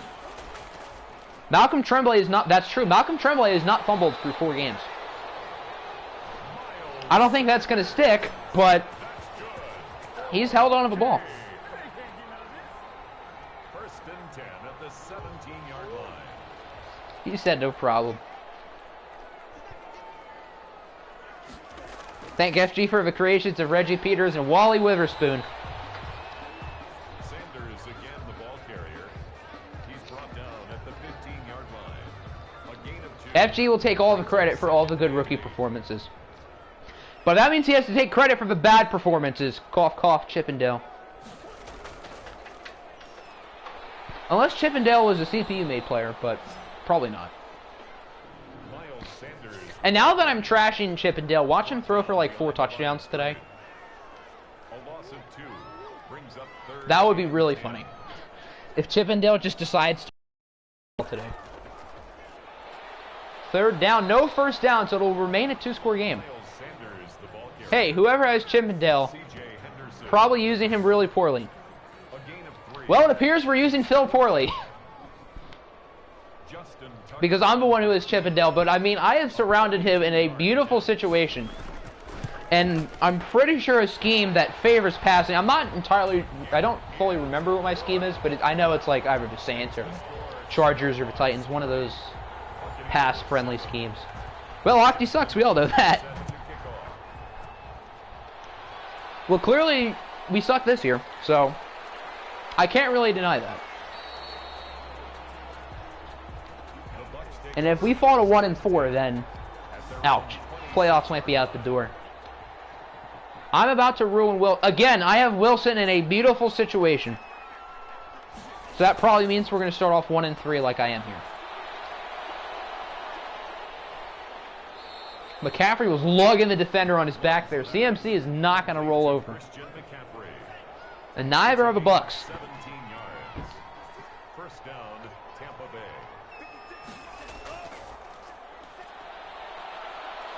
Looks like a sack here for probably Chandler Jones. He is in the zone. Jordan Love has been sacked quite a bit today. What good players do you have that you're willing to trade? Might just raid your roster. Who are some older players? I mean, I don't have that many old players. I would say Shaq Barrett, but he's probably someone who I want to keep for the long haul. I don't know if there's anyone I really want to trade now. Even though we suck, I don't think I'm just gonna tank. CMC in a Bucks uniform is the root of my crippling depression right now. Yeah, that feels weird. Derwin James had that in his hands for a good second. I don't know how he dropped that.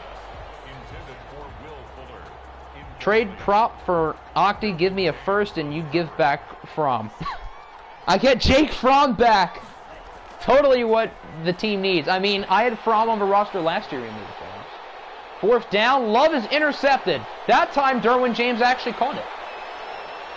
And Derwin with a nice return. This actually might be a pick six. Derwin to the house! And it's now a 3-score game. What a play by Derwin James. I was not expecting that to be a pick six once he caught it. Players you drafted in the first 6 rounds who are still on your roster. Marlon Humphrey. I think I probably have all my top players left, considering I've made like 2 trades. Alright, now that it's a 3-score game, I guess we can sim unless the Bucks somehow do something. Oh, they got the 2-point conversion. I totally forgot they would go for 2 there, but that makes sense. Chandler Jones with 3 sacks today. The Portland defense is on fire right now. Fourth down, they only get 13. So yeah, the Snowhawks are just going to be chewing clock here. 3rd and 2, he did not get it. They go for it and it works, and the clock stops. So what once looked like a close game turns into a major Snowhawk blowout, and for the 2nd straight year, the Portland Snowhawks appear to be really good. At least at the start. And then last year at the end, they totally folded, but the Bucks had 64 passing yards. Jordan Love got sacked like 5 times. 151 rushing yards for the Snowhawks. And this is the same team that was starting like a 65 at running back last year, because of injuries. Kyler was very good. Jordan Love wasn't terrible. I wouldn't say he was good. Miles, both running backs played well. Sanders and McCaffrey both played well. Are we getting pounded with snow? Yes, we are. We've been getting pounded with snow for probably a good like 3 hours at this point.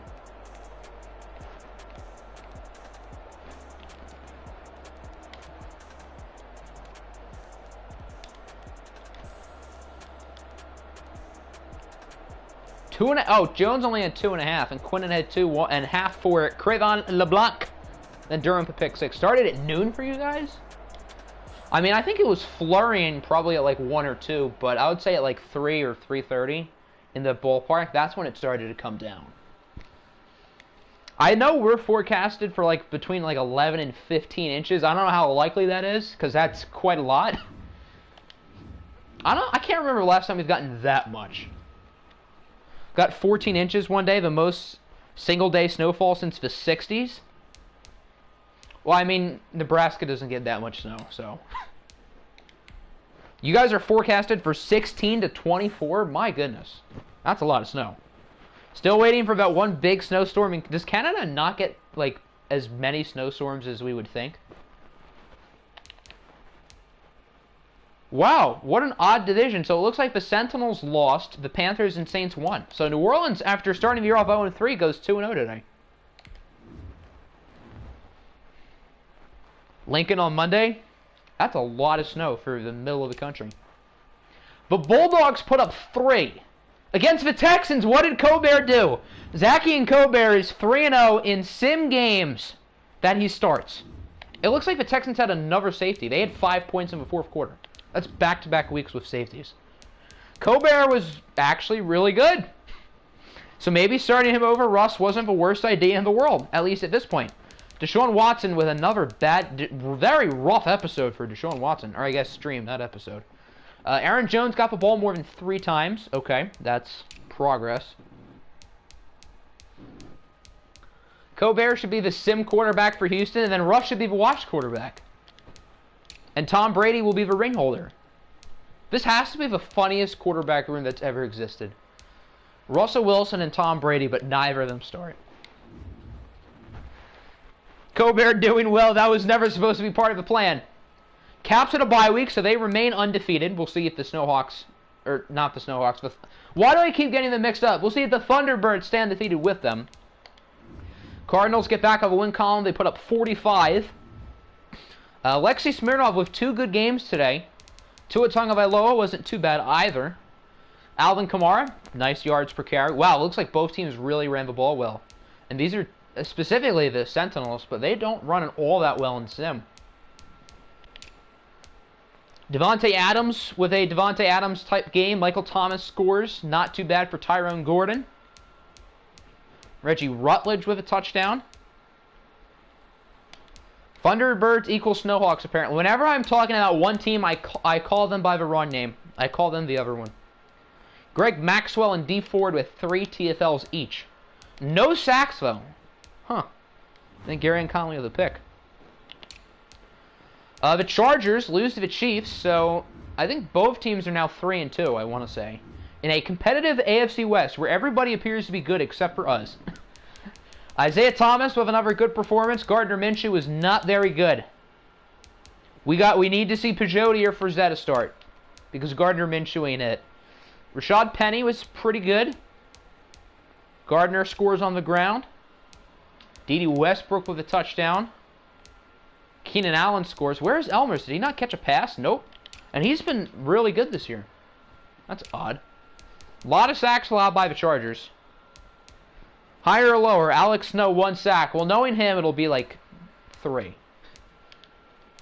Interceptions for Cruz and Levi Wallace. 2 sacks for Blake Cashman and Roquan Smith. So the middle linebackers for the Chiefs had 4 sacks. The Colts are 4-1. They beat Jacksonville 31-17.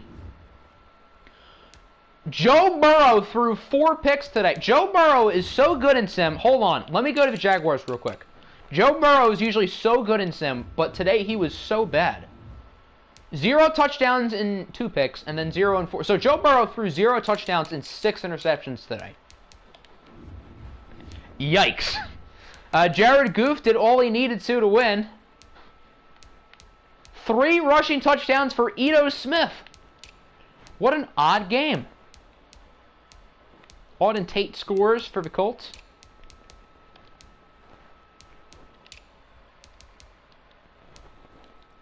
Me and Apple leading the charge in teams that were terrible last year and not terrible this year. Yeah, Apple has matched his wins from last year.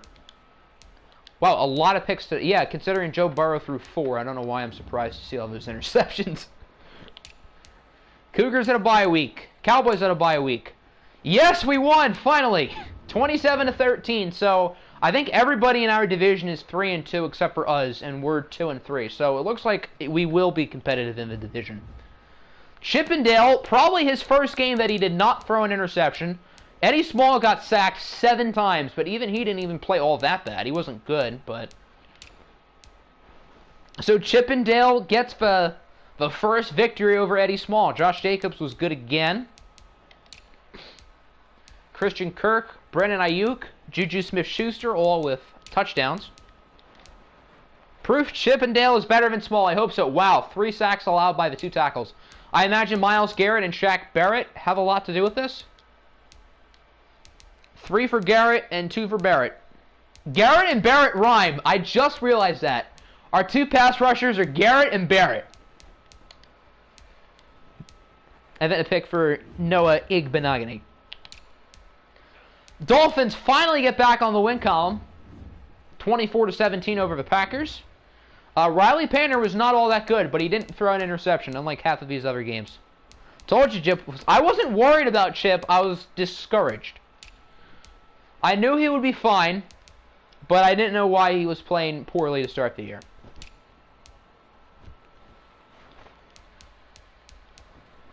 Max Williams with a touchdown. The only receiving touchdown today. This seems like the most uninteresting game with not a lot of offense, but not a lot of big defensive plays. Sean Murphy-Bunting with a pick. Sean Murphy-Bunting has been really good for the Dolphins. Because of his poor coach, duh.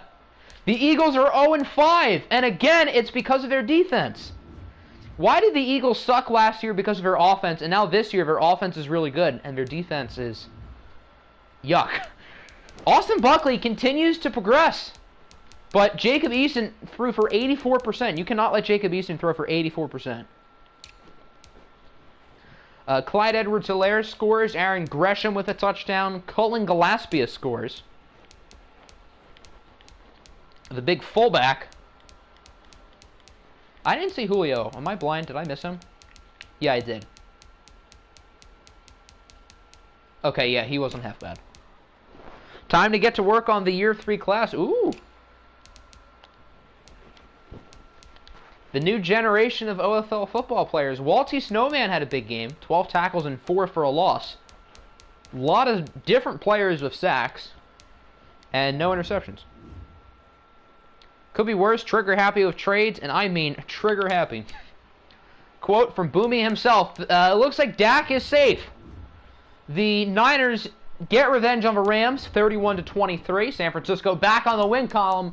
Dak heard the lack of trust from his coach and went out and threw for 4 touchdowns. Chris Carson scores. If Husker got swept by Ian, that would be sad. Corey Davis with 2 touchdowns. All of the rookie tight ends, all 3 of them. You live to see another week, Dak.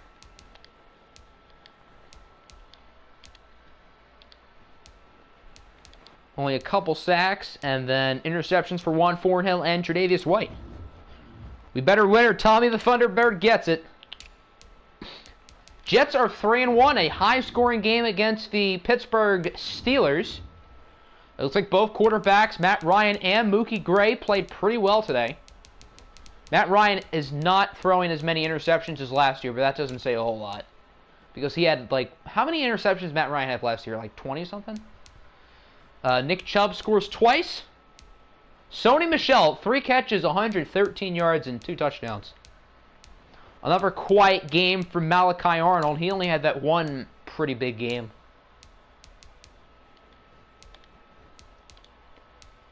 Roy Highsmith had 2 tackles for loss. How about that? I guess he was using his strengths in this game rather than his weaknesses. Lions beat the Thunderbirds 31-15, which means the Columbus Caps are the only team that's undefeated. Lions and Thunderbirds are both 4-1, and Tommy the Thunderbird, apparently he's getting it. 2 touchdowns for Winston, 2 touchdowns and 2 interceptions for Mahomes. Tariq Cohen scores twice for the Lions. Jamison Crowder with 2 touchdowns.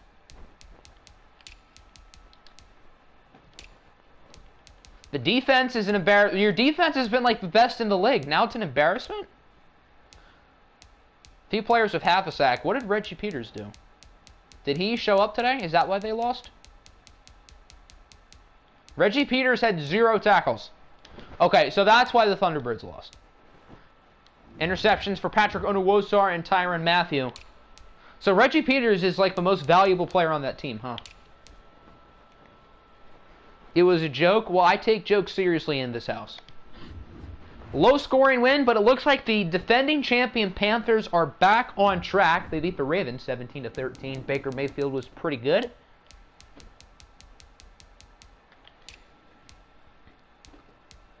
Arnold again with 10 more carries.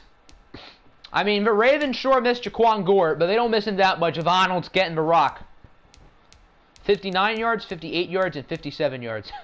Looks like these 3 had a tight battle to see who would lead the Bengals in yards, but it goes to Mike Gesicki.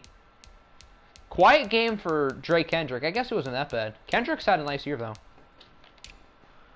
Matt Skura with 2 sacks allowed for the Ravens. That makes sense when Aaron Donald is on the other side. And Niles Robertson, a left end with an interception. New England is 1-4. It appears the dynasty is starting to collapse. Just like in real life. Did I call the Panthers the Bengals? That's odd. Oh well. Ernie Jones came in and threw a touchdown. Matthew Stafford was okay. Jackson Bobrichter was not great. He threw for under 50%. What has happened to New England? This is not the same team, not the same Alpo team-led team in OFL 20, and even last year when they made the OFL Bowl. I mean, knowing the Patriots, they'll find a way to get back. But this could be the first time since OFL 19 that the AFC is not represented by the New England Patriots in the big game. I would not hate that too much because we get some change.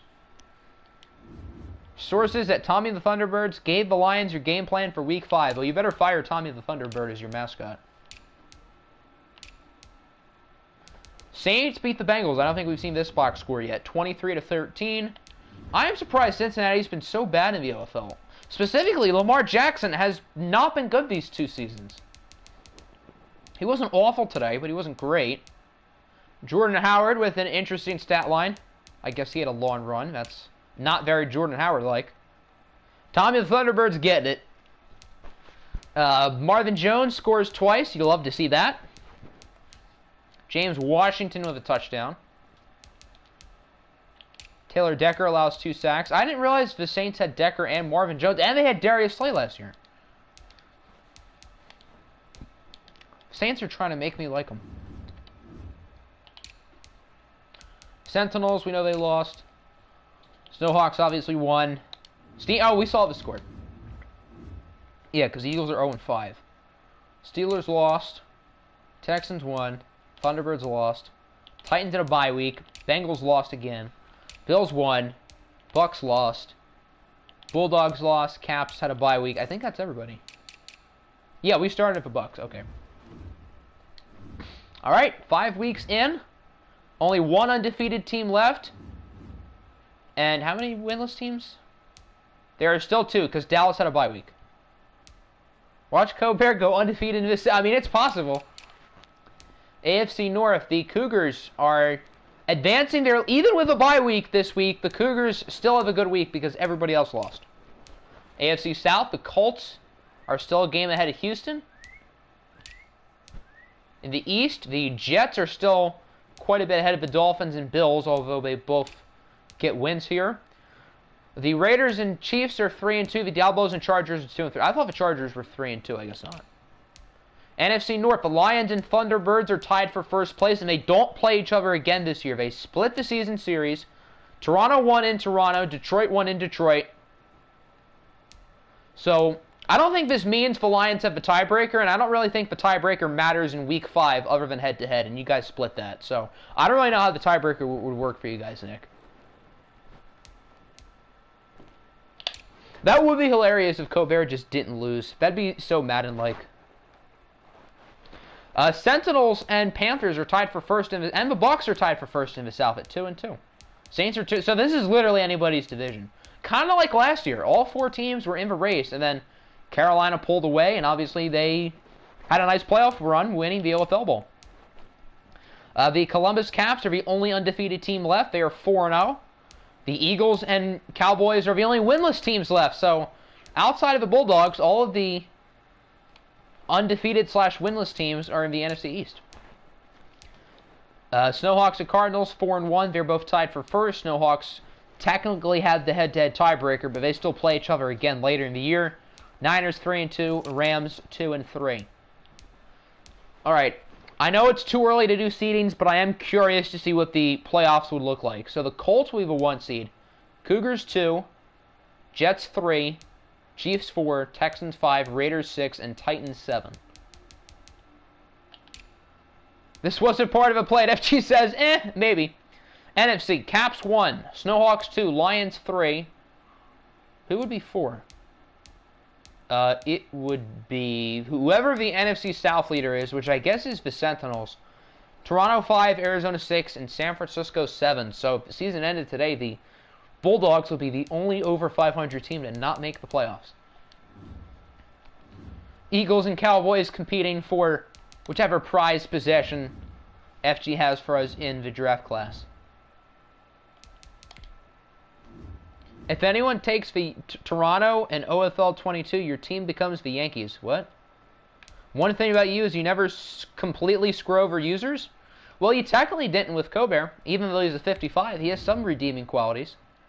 Played the Packers and Steamers weeks. Oh, 2 division games against 2 pretty bad teams. Players of the week, Alexei Smirnov, Matt Ryan, Derwin James, and Myles Garrett. All right, good week for Garrett. Garrett and Barrett, the dynamic duo. All right, let's see the schedule for week 6 and 7. Probably going to stream that towards the middle of the week. And his dev, hee. Ooh, speaking of, usually I check devs around like week 7, week 8. So maybe we'll do the all the hidden devs possibly next stream.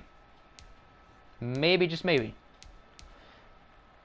Got the Lions and Steamers games out of the way in the first 7 weeks.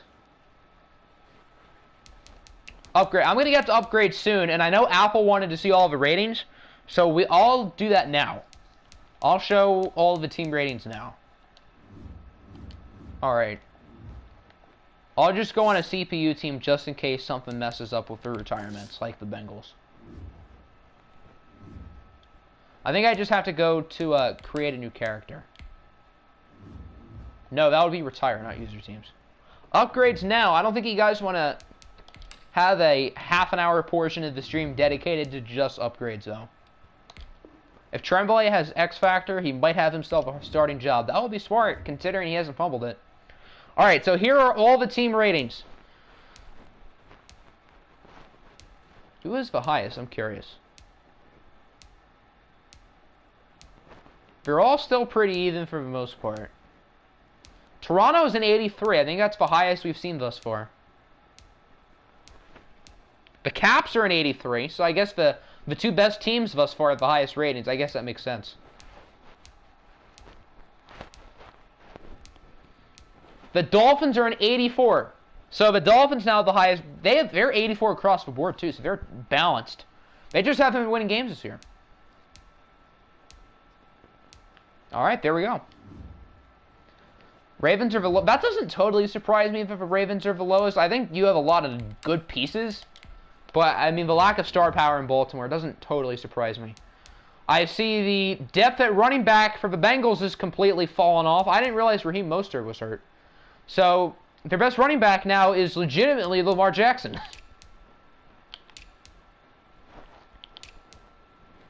Cam Jordan's still out for 3 more weeks. Elmer's got hurt, and he is out for 5. So, that's why he didn't catch a pass. Wow, that is a pretty big deal. He was having a really good year. Colts have gotten hit by the injury bug. Isaiah Drummond, the first-round pick, is pretty much out for the rest of the year. That is not good news for the Dolphins. Kareem Hunt still injured, just like all of OFL 21 thus far. It was nice having Kareem Hunt healthy last year, but this year, he's been hurt. Justin Reed, I don't know if he was injured already, but he broke his foot. Tyler Boyd, dislocated ankle. He's out for 7 weeks. That's a big deal. We knew Cap was hurt. Yeah, Cap's our highest rated quarterback. Another 9 weeks for Jaquan Gore.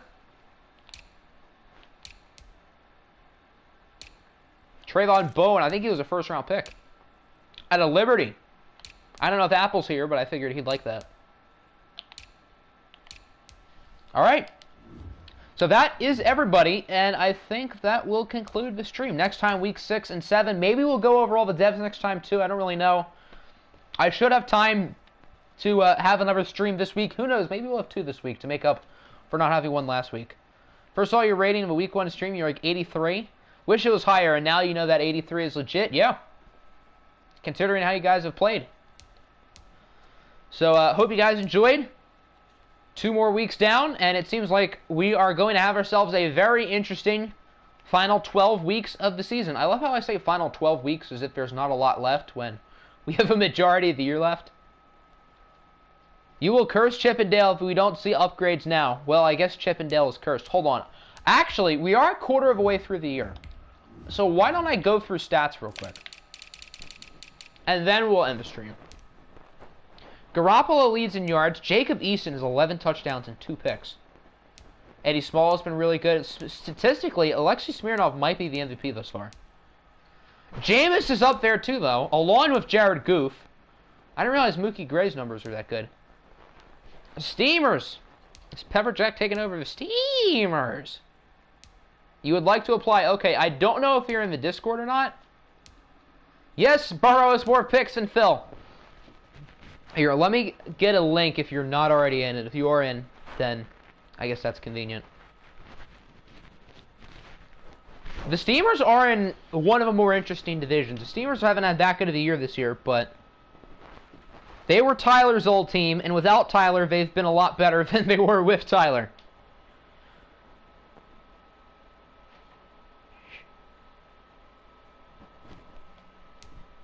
Dak only has 1 pick. Painter only has 5 touchdowns in 5 games. Carson Wentz is 11-4, though. Isaiah Thomas only 1 pick. That just about does it for the starters. Coincidence? I think not. No, literally, once Tyler left, that's when the Steamers started to win games last year, so it cannot be a coincidence. Wentz is a touchdown machine with no yards. Kind of like Lamar Jackson in his MVP year. He was super low in yards, but had a bazillion touchdowns. But Wentz still has superstar depth, and he hasn't been broken in the OFL, so that goes for his favor. Who is the leading receiver? I'm curious. Devontae Adams. Okay, we actually have, like, legit players at the top, and not, like, Seth Roberts. I know he was high on this list last year in OFL 20, often. We're not seeing the guys who were really good last year, though, like Jerry Jeudy, Terry McLaurin, Brandon Ayuk. They are not here unless I missed them. Elmer's is pretty high, even with his injury. Deion Dawkins is not allowed to sack. I don't think he's the only starting offensive lineman who's not allowed to sack, but if he is, that's impressive. Mekhi Becton is allowed the most. How many yards does Singletary have? Let's see. I guess he didn't show up because he wasn't very high. Mark Ingram is actually your leading rusher. Singletary is 195, but he has not scored. The leading tackler is Miles Jack. Levi Wallace is awfully high for a corner. That's probably not a good thing for his sake. Tackles for loss is Chris Jones. Sacks is probably Shaq Barrett, right? Yep, Shaq Barrett with 7. Alex Snow, the undrafted rookie, is tied for second. And Garrison Parks has 4.5 sacks? I didn't realize he was that good. Jeez. How about that? It didn't have time, now don't have the link. Did the link not work? Hold on. If you want Pepper, I don't know if... Because sometimes Discord links don't really, like, show up in YouTube streams, so I'll put it back in. If it doesn't work, if you want me to just DM it to you, I can do that too. How many does Peters have? He probably does not have enough tackles because he has at least, like, 4. He has 6! Oh, so Reggie Peters is second in the league behind Shaq Barrett in sacks. Wow. Interceptions, probably that Travion Henderson dude. He has 4. Why is this guy so good? He's like a 70 overall. He's a 63. This guy was good last year, I think, too. He had 4 interceptions last year, and he's a 63. Why is this guy so good? This goes to show that literally anybody can be good in this game. Nobody else has 3. There's Trent Boyett with 2. Hey, you hate how not everyone shows up? I agree. I don't know. I think it's because, like, you need a minimum amount of tackles, but I find that dumb. And I wish I knew that a while ago. Yeah, I guess you need at least 12 tackles to show up. So there could be someone with 3 picks who's just not showing up. Okay, there isn't. How about kicking? Is there anybody who's not missed a kick this year? I would think so, considering we're only 5 weeks in.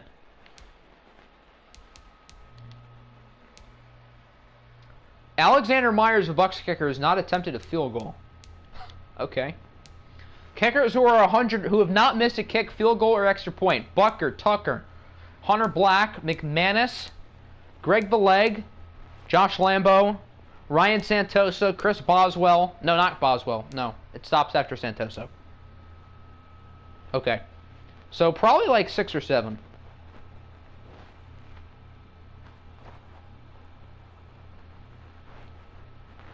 Also, Pepper Jack, I just DM'd you a link, so there you go. I wonder who's punted it. Polarity's punted it the most. That's funny. And then Braden Mann has punted it 5 times in 4 games. How is that possible? How do you punt it 5 times in 4 games? That's absurd. And then the Cowboys punter has the second. How are the Cowboys second least in punts? They haven't won a game. Does anybody have a return touchdown? Wow, quite a lot, including Malcolm Tremblay. Along with Bobby Wilson and Alex Howard. 3 rookies have kick return touchdowns. Bobby Wilson's a good player, too. I don't know about that last guy. And then punt returns. Tyreek Hill, Alex Howard again, and Tyler Lockett. So this Alex Howard guy, 5'9", 176 pounds. He's a 68 overall. Okay, it doesn't surprise me that he's fast. He has 93 kick return. That explains a lot. Huh. What an odd player. Alright, there we go. So there's a little stats update. I figured people would want that. So now, I guess we will end the stream. Hope you guys enjoyed. Next stream will be sometime later in the week. I'll keep you all, I guess, updated. And I'm out. Peace.